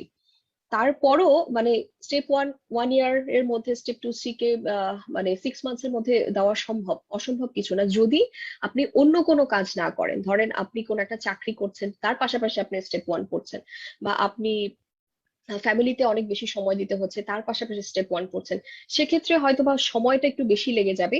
তবে যদি আপনি মনে করেন যে আপনি সবকিছু ম্যানেজ করে নোট করতে পারবেন, তাহলে আমি অবশ্যই রিকমেন্ড করবো যে নোট করা। কারণ আমি খুব পছন্দ করি নোট করা। আমি, কারণ নোট করলে হবে কি, নোটটা তো খুব কম্প্যাক্ট একটা জিনিস, তাই না? তো দেখা যাবে যে পরীক্ষার আগের রাতে বা তার 7 দিন আগে ওই নোটটা বারবার বারবার করে রিভিউ করলে, কারণ এত কিছু খুলে আর বসার সময় থাকবে না তখন ওই 7 দিনে। একবার ফার্স্ট এইডটা দেখবো না আমি ইউ ওয়ার্ল্ড দেখবো নাকি আমি কাপলান দেখবো, এত সময় থাকবে না। সো তখন দেখা যাবে যে নোটটা খুব কাজে দেয় আসলে। যদি সময় থাকে, আপনি যদি এনাফ সময় বের করতে পারেন প্রতিদিন, তাহলে নোট করে যাওয়া ভালো। জি আপু ধন্যবাদ। তো আপু হচ্ছে সেম রিসার্চ থেকে পড়ে তো সবার চান্স হয় না, তো স্টুডেন্ট ফ্রাস্ট্রেশনে ভোগে, একটা হিউজ অ্যামাউন্ট খরচ হয়ে যায়, আবার চান্সও হলো না আপু। আবার অনেকের ক্ষেত্রে হচ্ছে মেমোরাইজেশনের একটা প্রবলেম হয় যে হচ্ছে পড়াটা সে মনে রাখতে পারতেছে না। তো এই ধরনের অনেক প্রবলেম তো ফেস করে থাকে। তো আপু আপনার কি মনে হয় আসলে সমস্যাটা কোন জায়গায় এবং কিভাবে সে সমাধান করতে পারে এই বিষয়গুলো? সমস্যাটা হচ্ছে বেশি মুখস্থ করতে যায় সবাই, এটা এটা একদম ঠিক না। মুখস্থ করার কোনো দরকার নাই। হ্যাঁ, মেডিসিনটাকে আমি আমি হয়তো আমার কথা জানি না, অনেকের ভালো লাগতে পারে নাও লাগতে পারে, কিন্তু প্রথম কথা হচ্ছে মেডিসিনকে খুব ভালোবাসতে হবে। হ্যাঁ, মানে খুবই প্রচন্ড ভালোবাসতে হবে মেডিসিনকে, বডির প্রত্যেকটা জিনিসকে, কেন এটা হলো এই কৌতূহলটা থাকতে হবে।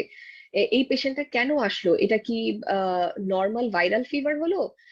আচ্ছা, এখানে তো তার র্যাশ আছে, তাহলে কি এটা মিজলস? কিন্তু সে তো মিজলস এর ভ্যাকসিন দিয়েছে, তাহলে কি এটা মিজলস? মানে এই যে নিজেকে অনেক কোশ্চেন করতে হবে, পাজল পছন্দ করতে হবে।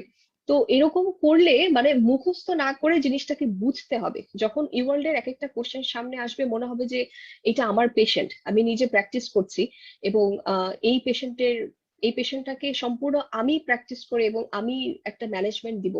হ্যাঁ, এরকম করে করে মানে কোশ্চেন গুলো করতে হবে, তাহলে জিনিসটা এতটা বার্ডেন মনে হবে না। মানে এক একটা কোশ্চেনকে মনে হবে এটা আমার একটা পেশেন্ট। এরকম করে পড়তে হবে, আত্মস্থ করতে হবে। হ্যাঁ, মুখস্থ করার কোনো দরকার নেই। বুঝে বুঝে একটু সময় নিয়ে খুব ইন্টারেস্ট থাকতে হবে যে কেন এটা হলো, কেন ওটা হলো না। এই ইন্টারেস্টটা যতদিন কেউ ধরে রাখতে পারবে, আমার মনে হয় যে আহ, সে পড়ার আগ্রহটা হারাবে না এবং তার স্কোর ভালো হবে। সে ভালোভাবেই মানে জার্নিটা কমপ্লিট করতে পারবে। সমস্যা হচ্ছে আমরা বেশি একদম অস্থির হয়ে যাই, অমুকে দিয়ে দিচ্ছে তমুকে দিয়ে দিচ্ছে, আল্লাহ ওর সবকিছু শেষ হয়ে গেল আমার এখনো শেষ হলো না। না, ওগুলো কিচ্ছু চিন্তা করা যাবে না। তারপরে কোন রকম আর্থিক কথা চিন্তা করা যাবে না যে আমি কি বাংলাদেশে থাকলে আমার বেশি আয় রোজগার হবে, নাকি আমার বিদেশে গেলে বেশি আয় রোজগার হবে। হ্যাঁ, এত কিছু চিন্তা করা যাবে না, শুধুমাত্র মেডিসিনটাকে ভালোবাসতে হবে ব্যাস। তাহলে সবকিছু, বাকি সবকিছু এমনিই চলে আসবে। এটা হচ্ছে আমার মতামত।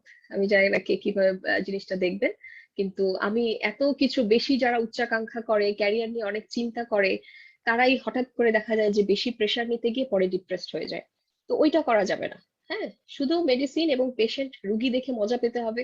এই জিনিসগুলো থাকলে আরো বেশি পড়তে ইচ্ছা করবে যে আচ্ছা এই রুগীর এটা হলো কেন হলো, আচ্ছা এই রিপোর্টে তো এটা আসলো না, তাহলে এরপর আমি কি টেস্ট দিতে পারি, কি করলে হবে। হ্যাঁ, মানে অনেকটা এরকম করে নিজের মধ্যে একটা আগ্রহ তৈরি করতে হবে যে, তাহলে দেখবেন যে এমনিতেই পড়ালেখা করতে ভালো লাগবে, ইওয়ার্ল্ড করতে ভালো লাগবে, এরকম। জি আপু ধন্যবাদ। তারপর একজন প্রশ্ন করেছে যে অবজারভশিপ এন্ড স্টেপ টু সিএস এর জন্য ভিসা পেতে কি কোনো প্রবলেম হয়, এবং এ ব্যাপারে কিছু যদি বলতেন তো ভালো হতো। ভিসা পেতে জি আপু। অবজারভারশিপের জন্য তো ওরা কোনো ভিসা দেয় না। মানে আপনারা যদি কেউ ট্যুরিস্ট ভিসায় আসেন তাহলে এমনিতেই অ্যাপ্লাই, কারণ অবজারভারশিপ তো 1 মাসের জন্য। মানে এখানে সাধারণত 3টা রিকমেন্ডেশন লেটার লাগে।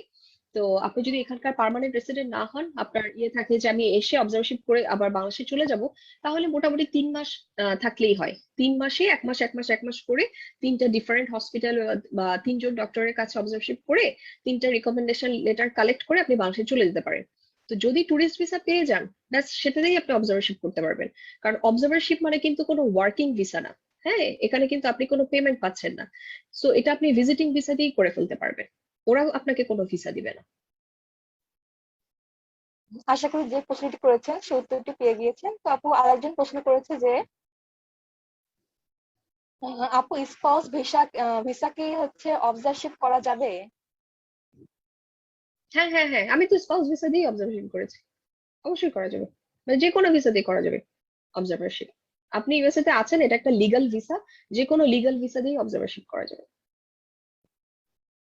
জি আপু ধন্যবাদ। তারপর হচ্ছে স্টেপ 1 এবং স্টেপ 2 ক্লিয়ার করার পর সে কি কি ওয়েবসাইটে থেকে হচ্ছে ইন্টারভিউর জন্য খোঁজ করতে পারে যদি সে দিতে চায় ওই সময়ে? ইন্টারভিউ মানে রেসিডেন্সি ইন্টারভিউ। জি আপু। রেসিডেন্সি প্রসেস তো পুরাই ডিফারেন্ট, মানে ওইটার কোনো ওয়েবসাইট কিছু না, এটা জাস্ট মাই ইরাস। হ্যাঁ, মাই ইরাস। ইরাস প্রত্যেকটা 4টা ক্যাপিটাল লেটার। এটা হচ্ছে ইলেকট্রনিক রেসিডেন্সি অ্যাপ্লিকেশন সার্ভিস। তো মাই ইরাস নামে ইউএস এর প্রত্যেকটা রেসিডেন্ট অ্যাপ্লিকেন্টকে মাই ইরাস একটা প্রোফাইল খুলতে হবে। খুবই অর্গানাইজড, ওদের সিস্টেমটা কিন্তু এত হ্যাফাজার্ড না, খুবই অর্গানাইজড। এবং মাই ইরাসে আপনার একটা প্রোফাইল খুলতে হবে। ওই প্রোফাইলটা অনেকটা ফর্ম ফিল আপের মতো, ওই সবকিছু ওখানেই দেওয়া থাকবে, আপনাকে খালি ক্লিক ক্লিক ক্লিক ক্লিক করে ফিল আপ করে যেতে হবে। ওখানে স্টেপ 1 এর স্কোর জানতে চাবে, এটা জানতে চাবে, ওটা জানতে, এবং তারপরে ওরা হচ্ছে আপনাকে বলবে যে কোন স্টেটে অ্যাপ্লাই করতে চাও। তো আপনি ধরেন নিউ ইয়র্ক সিলেক্ট করলেন, তারপরে নিউ ইয়র্ক বলার পরে ওরা নিউ ইয়র্কের সবগুলো হসপিটাল ওরা দেখাবে। দেখানোর পরে আপনাকে ওরা জিজ্ঞাসা করবে কোন প্রোগ্রামে অ্যাপ্লাই করতে চাও। তো ওখানে family medicine, internal medicine, paediatrics অনেকগুলো, তো আপনি ধরেন ইন্টারনাল মেডিসিনটা সিলেক্ট করলেন। তারপরে যে পুরো ওরা লিস্টটা দিয়ে দিবে হসপিটালের, আপনি যদি ব্লাইন্ডলি আপনার কোনো লোকেশন প্রেফারেন্স না থাকে, কারণ ওদের তো এক একটা স্টেটও অনেক বড়, তাই না, নিউ ইয়র্কে।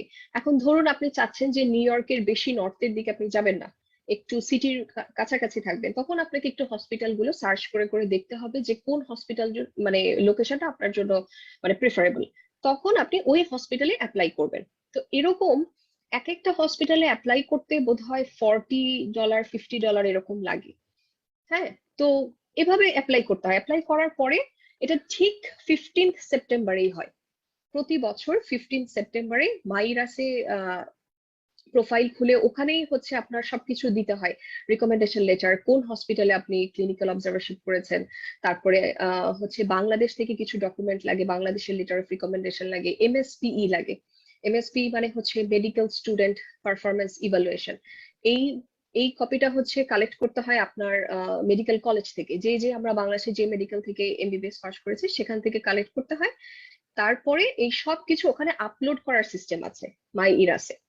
তো আপলোড করার পরে অটোমেটিক্যালি ওইখান দিয়েই আপনাকে অ্যাপ্লাই করতে হবে, এবং ওখান থেকেই আপনার কাছে ইমেইল আসবে যে আমরা তোমার ইন্টারভিউ নিতে ইন্টারেস্টেড, এবং তুমি এই কয়টা আমাদের ডেট অ্যাভেলেবল আছে, তুমি কোন ডেটে আসতে চাও, বা তুমি আদৌ চাও কিনা। তো অনেকের প্রি ম্যাচ হয়ে যায়, তো পরে তো সব ইন্টারভিউ ক্যান্সেল করতে হয়, তখন দেখা যায় যে সে তাকে একটা রিপ্লাই দিয়ে দেয় যে আমি ইন্টারভিউ অ্যাটেন্ড করতে চাই না। আর যদি ইন্টারভিউ অ্যাটেন্ড করতে চান, তখন ওখানেই বক্স করা আছে, আপনি ওর ভিতর থেকে একটা ডেট সিলেক্ট করে ওই প্রোগ্রাম কোঅর্ডিনেটরকে জানাতে হবে। এভাবে আলাদা করে সেই মাই ইরাস দিয়ে সব পুরো রেসিডেন্সিটা মাই ইরাস থেকেই হয়। জি আপু ধন্যবাদ। তারপর একজন প্রশ্ন করেছে যে স্টেপ 1 এক্সাম ইয়ারলি কখন কখন হয় বাংলাদেশে, এবং এক্সাম হলে কি কি নিয়ে যাওয়া লাগে? এক্সাম হলে তো কিছুই নিয়ে যেতে দেয় না, একটা চশমাও ওরা চেক করে দেখে যে চশমার এপিটো পিটো কোনো নকল টকল আছে কিনা। বলতে গেলে কিছুই নিতে দেয়, একটা কলমও নিতে দেয় না। ওখান থেকে ওরা পেপার দিবে, পেন দিবে, আর হচ্ছে ওরা যেই ডকুমেন্টস গুলোর কথা বলে, আপনার কোনো আইডি কার্ড টার্ড এগুলো ওরা দেখবে। আর প্রথমটা কি ছিল, প্রথম কোশ্চেনটা কি ছিল যে কখন কখন দেয়া যায়? আচ্ছা, জি আপু। আমার মনে হয় এই ইউএসএমএল এর স্টেপ ওয়ানটা এখানে যেরকম সারা বছরই হয়, এটা আমেরিকান কিছু গভর্নমেন্ট হলিডে ছাড়া, যেমন প্রথম ফার্স্ট 2 উইকস অফ জানুয়ারি তখন বোধহয় হয় না। আবার এরপরে কিছু কিছু সময় আমেরিকান যে হলিডে গুলা থাকে যেমন ওইসব সময় হয় না। আমার মনে হয় বাংলাদেশেও ঠিক ওভাবেই ওরা ফলো করে, মানে জিনিসটা তো পুরো সেন্ট্রালি ওরা মনিটর করে। সো আমেরিকায় যেভাবে হয় আমার মনে হয় বাংলাদেশেও সেভাবেই হয়। আমি ঠিক জানি, আমি যেহেতু বাংলাদেশে পরীক্ষা দেইনি, সো আমি জানি না। জি আপু, ধন্যবাদ আপু। আরো দুইটি প্রশ্ন এসেছে। একটি হচ্ছে আপু, অবজারভশিপের জন্য কিভাবে অ্যাপ্লাই করতে হয় এবং এক্সপেন্স নিয়ে যদি একটু বলতেন। অবজারভারশিপের অ্যাপ্লিকেশনটা হচ্ছে দুই রকম আছে, একটা হচ্ছে আইডিয়াল পদ্ধতি আর একটা হচ্ছে নন আইডিয়াল পদ্ধতি। হ্যাঁ, আইডিয়াল পদ্ধতিটাই ফার্স্টে বলি। সেটা হচ্ছে ফ্রেডা একটা ওয়েবসাইট আছে, Freda, FREIDA, fellowship and residency electronic interactive database. এই ওয়েবসাইটে গিয়ে আমেরিকার সব হসপিটালের হচ্ছে প্রোগ্রাম ডিরেক্টরদের ইমেইল আইডি পাওয়া যায় এবং হসপিটালের ইনফরমেশন গুলো পাওয়া যায়, প্রোগ্রাম কোঅর্ডিনেটরদের ইমেইল আইডি পাওয়া যায়। তো একটা সুন্দর করে একটা ইমেইলের ফরম্যাট তৈরি করে রাখতে হয় যে আমি অমুক, আমি বাংলাদেশ থেকে এমবিবিএস পাশ করে এসেছি, আমার ইউএসএম স্টেপ 1 স্কোর এরকম, I am preparing for step 2 C K. তো আমি হচ্ছে এখন অবজারভেশনের জন্য অ্যাপ্লাই করতে চাচ্ছি। তো এবং তারপরে একটু তাদেরকে একটু তোষামোদ করেও কিছু লিখতে হয় যে আপনার প্রোগ্রাম সম্পর্কে আমি জেনেছি, খুব ভালো এটা সেটা, তো I am very interested to do observership in your program. তো এরকম করে তো ওরাও আবার অনেক ইমেল পায়। তো এরকম করে মোটামুটি ধরুন আপনি নিউ ইয়র্কের সব হসপিটাল গুলোতে আপনি সব প্রোগ্রাম ডিরেক্টরদের কাছে হচ্ছে এরকম করে একটা ইমেল সেন্ড করলেন। তো এই ব্যাপারটা হচ্ছে খুবই ধৈর্যের একটা বিষয়। দেখা যায় যে 500টা ইমেল করে একটাও রিপ্লাই পাওয়া যায় না। হ্যাঁ, কারণ তারা খুব বিজি, এবং হসপিটাল প্রোগ্রাম, ইউনিভার্সিটি প্রোগ্রাম, দেখা যায় যে ওরা এই অবজারভারশিপ দিতে গিয়ে এত সময় নষ্ট করে না ওরা। তো এটা হচ্ছে আইডিয়াল ওয়ে, যদি পেয়ে যান তাহলে খুবই ভালো, মানে that would be the best.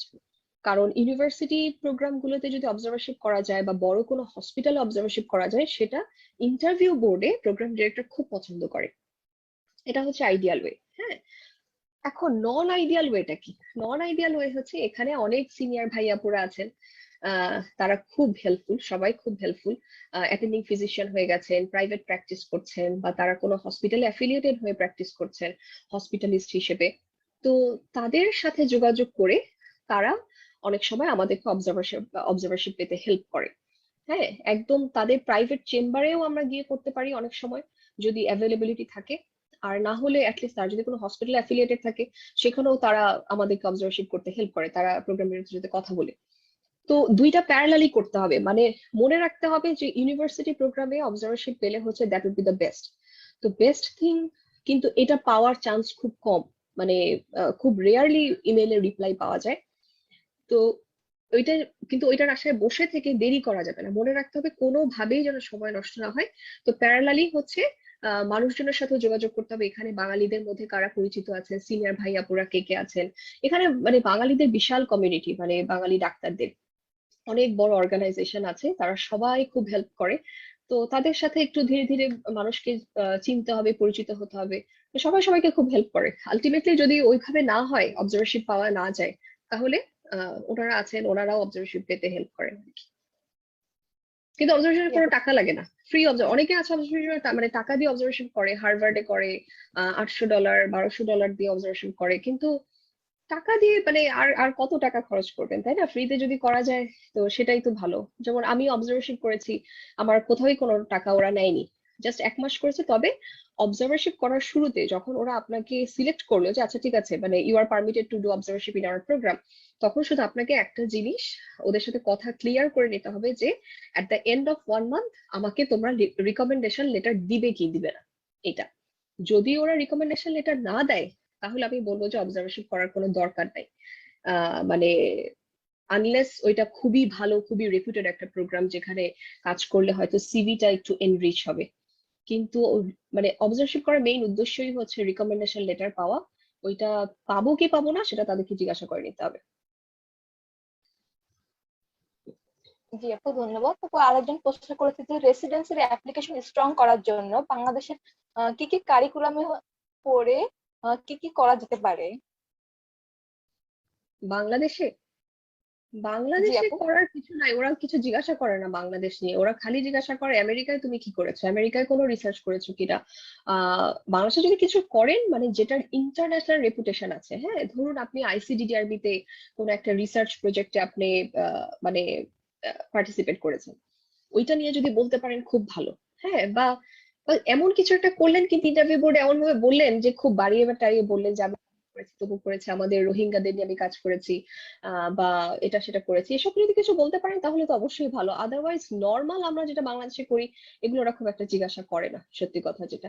ওরা শুধু জিজ্ঞাসা করে, এই জন্য আমি বলবো যে স্টেপ টু সিকে দেওয়ার সাথে সাথে আমেরিকায় চলে আসা ভালো, এবং আমেরিকায় এসে যা করা যায় এখানে করলে ভালো। এখানে কোনো রিসার্চ কাজে আপনি যুক্ত হন, বা কোনো পাবলিক হেলথ অর্গানাইজেশনের সাথে কিছু একটা করেন, যাই কিছু করে না কেন ওরা সেটাকে অনেক ভ্যালু দেয়। বিশেষ করে রিসার্চ ওরা খুব পছন্দ করে, খুব। জি আপু ধন্যবাদ। আপু ইউএসএ তে কোন কোন সেক্টরে ভ্যাকেন্সি এখনো ওপেন আছে এবং ইউএসএ তে ডক্টর প্রয়োজন, তো আমি কোন ওয়েবসাইটে দেখতে পারবো যে এই সেক্টরে এখনো ভ্যাকেন্সি ওপেন আছে? না, ইউএসএ তে ডক্টর নিয়োগ এভাবে হয় না। ডক্টর মানে এদের একদম খুবই অর্গানাইজড একটা পাথওয়ে, হ্যাঁ। এটার বাইরে অন্য কোনো উপায়ে তারা ডক্টর নেয় না, এটা সত্যি কথা। আপনাকে each and every USA doctor has to pass through the residency. সেটা ইউএসএ গ্রাজুয়েট হোক আর ইন্টারন্যাশনাল মেডিকেল গ্রাজুয়েট হোক, রেসিডেন্সি আপনাকে করতেই হবে।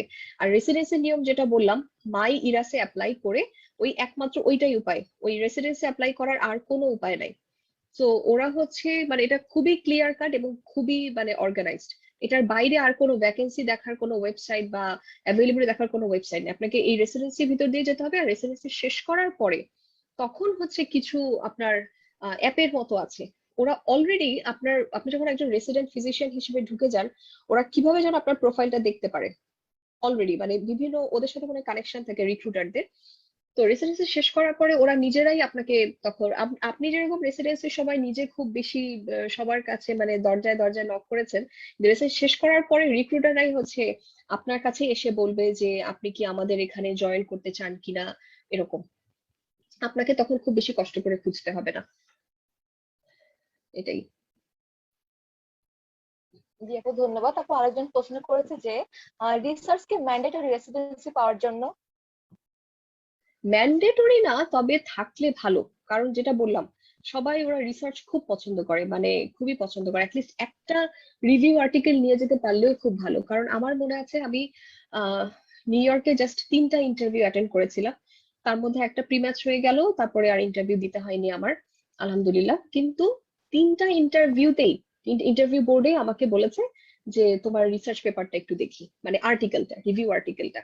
এবং আমি এখন যে হসপিটালে কাজ করছি, আমার প্রোগ্রাম ডিরেক্টর আমার ইন্টারভিউ দিলে আমার প্রত্যেকটা রিসার্চ আর্টিকেল নিয়ে নিয়ে উনি রিভিউ করেছেন, কারণ উনি খুব পছন্দ করেন রিসার্চ। এবং সবাই যদি রিসার্চ আর্টিকেল থাকে এটা খুবই খুবই একটা plus point.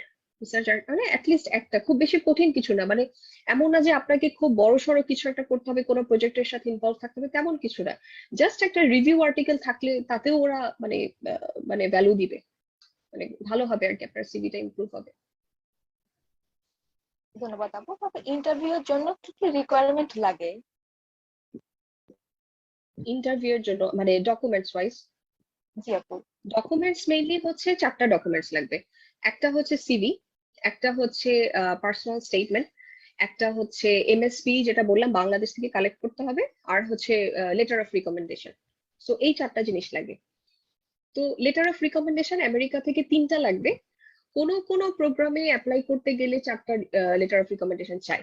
American letter of recommendation 4টা চাই, তো সেক্ষেত্রে 4টা জায়গায় মানে 4 জনের কাছে অবজারভশিপ করে করে লেটার অফ রিকমেন্ডেশন দিতে হবে। আর বাংলাদেশ থেকে একটা চাই যদি আপনি শুধু ইন্টারনাল মেডিসিন অ্যাপ্লাই করেন। আপনি যদি পেডিয়াট্রিক্স অ্যাপ্লাই করেন তখন ওরা আবার আপনার বাংলাদেশের পেডিয়াট্রিক্স এরও লেটার অফ রিকমেন্ডেশন লেটার চাবে।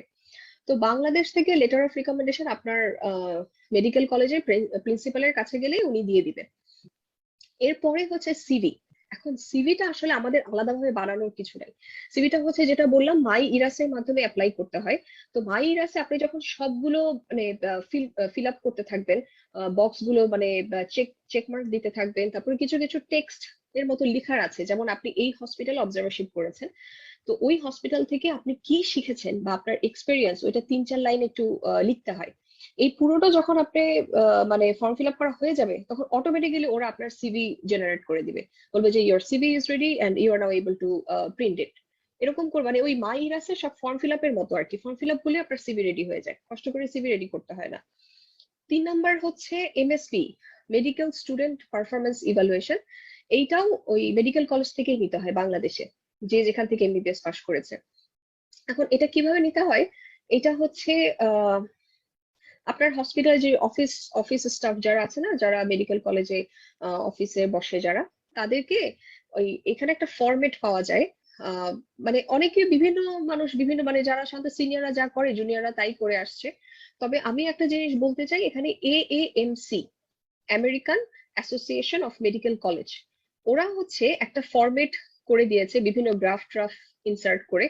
ওই ফরম্যাটটাতে যদি কেউ এমএসপি করতে পারে, তাহলে ইন্টারভিউ বোর্ডে খুব পছন্দ করে প্রোগ্রাম ডিরেক্টররা। তো ওইটার ফরম্যাট আমার কাছে আছে, আমি এমএসপি আমারটা ওভাবেই করেছিলাম, এবং আমার প্রোগ্রাম ডিরেক্টর খুব পছন্দ করেছিলেন।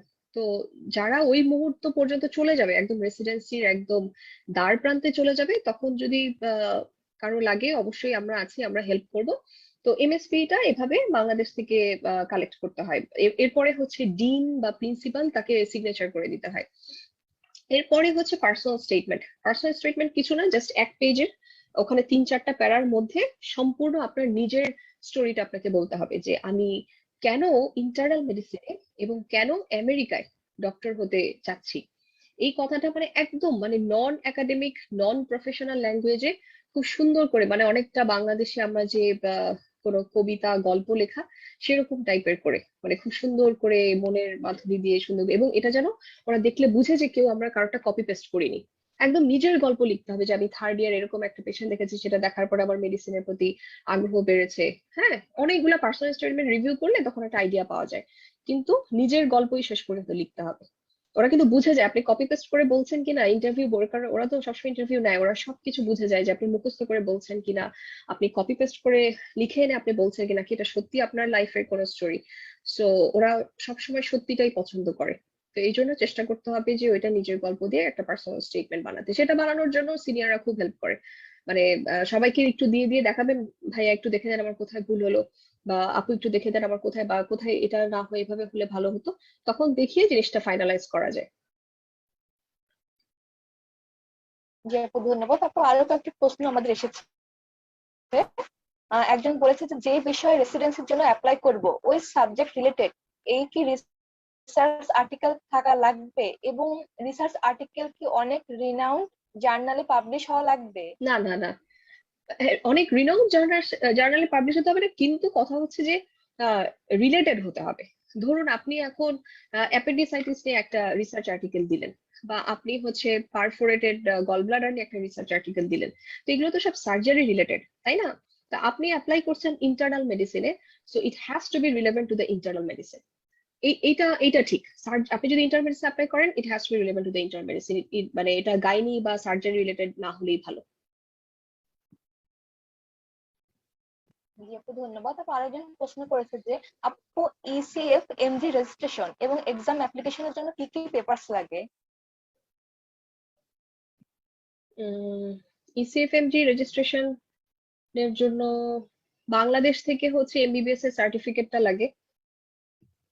আর বাংলাদেশ থেকে খুব বেশি কিছু লাগে না, এমবিবিএস এর সার্টিফিকেট লাগে, স্টেপ 1 এর স্কোর লাগে, আর হচ্ছে আহ মানে এখানকার কিছু মানে একদম বেসিক কিছু ডকুমেন্টস, আপনার আইডি, আপনার ইউএসএমএলই যে পরীক্ষা দিয়েছেন সেটার একটা রেজিস্ট্রেশন, বা ওইটার ফি ওইটা দেখাতে হয়। আর বাংলাদেশ থেকে অল্প কিছু ডকুমেন্টস বোধহয়, জাস্ট এমবিবিএস এর সার্টিফিকেট, ওখানকার অ্যাডমিট কার্ড, তারপরে এরকম, খুব বেশি কিছু লাগে না। আমার শুধু মনে পড়ে যে এমবিবিএস সার্টিফিকেটটা লাগে, ডেটটা স্পেসিফিক্যালি, গ্রাজুয়েশন ডেট। জি আপু ধন্যবাদ। তো আপু আপনার কাছ থেকে আমাদের আরো কিছু জানার আছে রেসিডেন্সি ইস্যু নিয়ে, তারপর interview, visa, job opportunity, salary, তারপর আদার যে টপিক গুলো আছে লাইফস্টাইল সবকিছু নিয়ে। তো আপু আজকের এই সেশনটির পার্ট 1 যেটুকু ছিল আজকে এখানে হচ্ছে আমরা শেষ করতেছি, যদি আপনি পারমিশন দেন, কারণ হ্যাঁ আমাদের হ্যাঁ, প্রশ্ন আরো অবশ্যই। অনেক প্রশ্ন। জি আপু। তো আজকে হচ্ছে প্রিয় দর্শক মন্ডলী, আপু আরো একটি প্রশ্ন এসেছে, সেটি নিয়ে হচ্ছে আমরা অনুষ্ঠানটি শেষ করতে হুম। চাচ্ছি। জি আপু, বলেছে একদম যে রিসার্চ কোথায় কিভাবে করা যায়, যদি এই ব্যাপারে কিছু বলতেন। রিসার্চের জন্য হচ্ছে ওরকম অ্যাপ্লাই করতে হয়, যেরকম করে অবজারভারশিপে ফ্রেডাতে অ্যাপ্লাই করা যায়, ওরকম করে ওই প্রোগ্রাম ডিরেক্টরদের কাছেও রিসার্চের জন্য অ্যাপ্লাই করা যায়, যে আমি রিসার্চ করতে চাচ্ছি। তো ওইটা হচ্ছে একটু ইনডেপথ একটা ব্যাপার। তো আমি যেটা বলবো, আমি আমি যেটা করেছি আমি সেটা ভালোভাবে বলতে পারবো। সেটা হচ্ছে রিভিউ আর্টিকেল গুলো কিভাবে লিখতে হয়। এইটার জন্য হচ্ছে আমি একটা অনলাইন কোর্স করেছিলাম ক্যালিফোর্নিয়াতে। ওখানে একটা ইয়ে ছিল, তো ওনারা 2 মাস ধরে আমাদেরকে শিখিয়েছিল যে রিভিউ আর্টিকেলের কি কি পার্ট থাকে। জাস্ট আপনি জামাতে ঢুকে, মানে journal of American medical association বা এরকম ভালো ভালো কিছু ইয়েতে ঢুকে আপনি যেই সাবজেক্টটা কিভাবে চুজ করতে হয়, তারপরে সাবজেক্ট চুজ করার পরে আপনি রিভিউ আর্টিকেল গুলো কিভাবে রিভিউ করতে হয়, কি কি সেকশন থাকে, তারপর কি কি লিখতে হয়, কিভাবে লিখতে হয়, এরকম করে আপনি ফাইনালি একটা রিভিউ আর্টিকেল তৈরি করতে পারেন, আপনি নিজেই একদম একা করতে পারেন। এবং তারপরে ওইটা বিভিন্ন জায়গায় সাবমিট করতে হয় যেখানে এটা অ্যাকসেপ্টেড হয় এরকম। তো ওইটা হচ্ছে আমি ওই কোর্সটার মাধ্যমে শিখেছিলাম। আর বাকি যতটুকু জিনিস সেটা হচ্ছে আপনাকে আসলে মানুষের সাথে কমিউনিকেট করতে হবে অনেক বেশি। সেটা হচ্ছে যেমন ইন্ডিয়ান পাকিস্তানি যারা আছে, ওরা অনেক বেশি রিসার্চের জন্য, মানে রিসার্চের সাথে ইনভলভ। তো ওদের সাথে যদি আপনি ইনভলভ থাকেন, বা বাঙালিরাও যারা আছে অনেকেই রিসার্চ কাজে যুক্ত আছে, তো বিভিন্ন ইউনিভার্সিটিতে রিসার্চ ফেলো হিসেবে যুক্ত আছে অনেকে। তো তারা হেল্প করতে পারবে বেসিক্যালি যে আপনি কিভাবে একটা রিসার্চ কাজে ইনভলভ হতে পারেন এবং সেখানে কাজ করে আলটিমেটলি আপনি একটা পেপার পাবলিশ করতে পারেন। আর অ্যাপ্লাই করার নিয়মটা অনেকটা ওই ফ্রেডার মতোই। জাস্ট হসপিটাল গুলো খুঁজে বের করে, যে হসপিটাল গুলোতে রিসার্চ হয়, বড় বড় হসপিটাল, সেখানে অ্যাপ্লাই করতে হয়।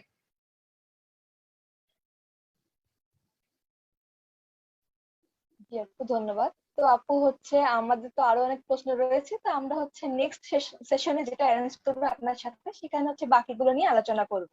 তো আজকের সেশনটি আপু আচ্ছা। আমরা এখানে সমাপ্ত করতেছি। আপনাকে অসংখ্য ধন্যবাদ যে আমাদেরকে এত ব্যস্ততার মধ্যে আপনি সময় দিয়েছেন।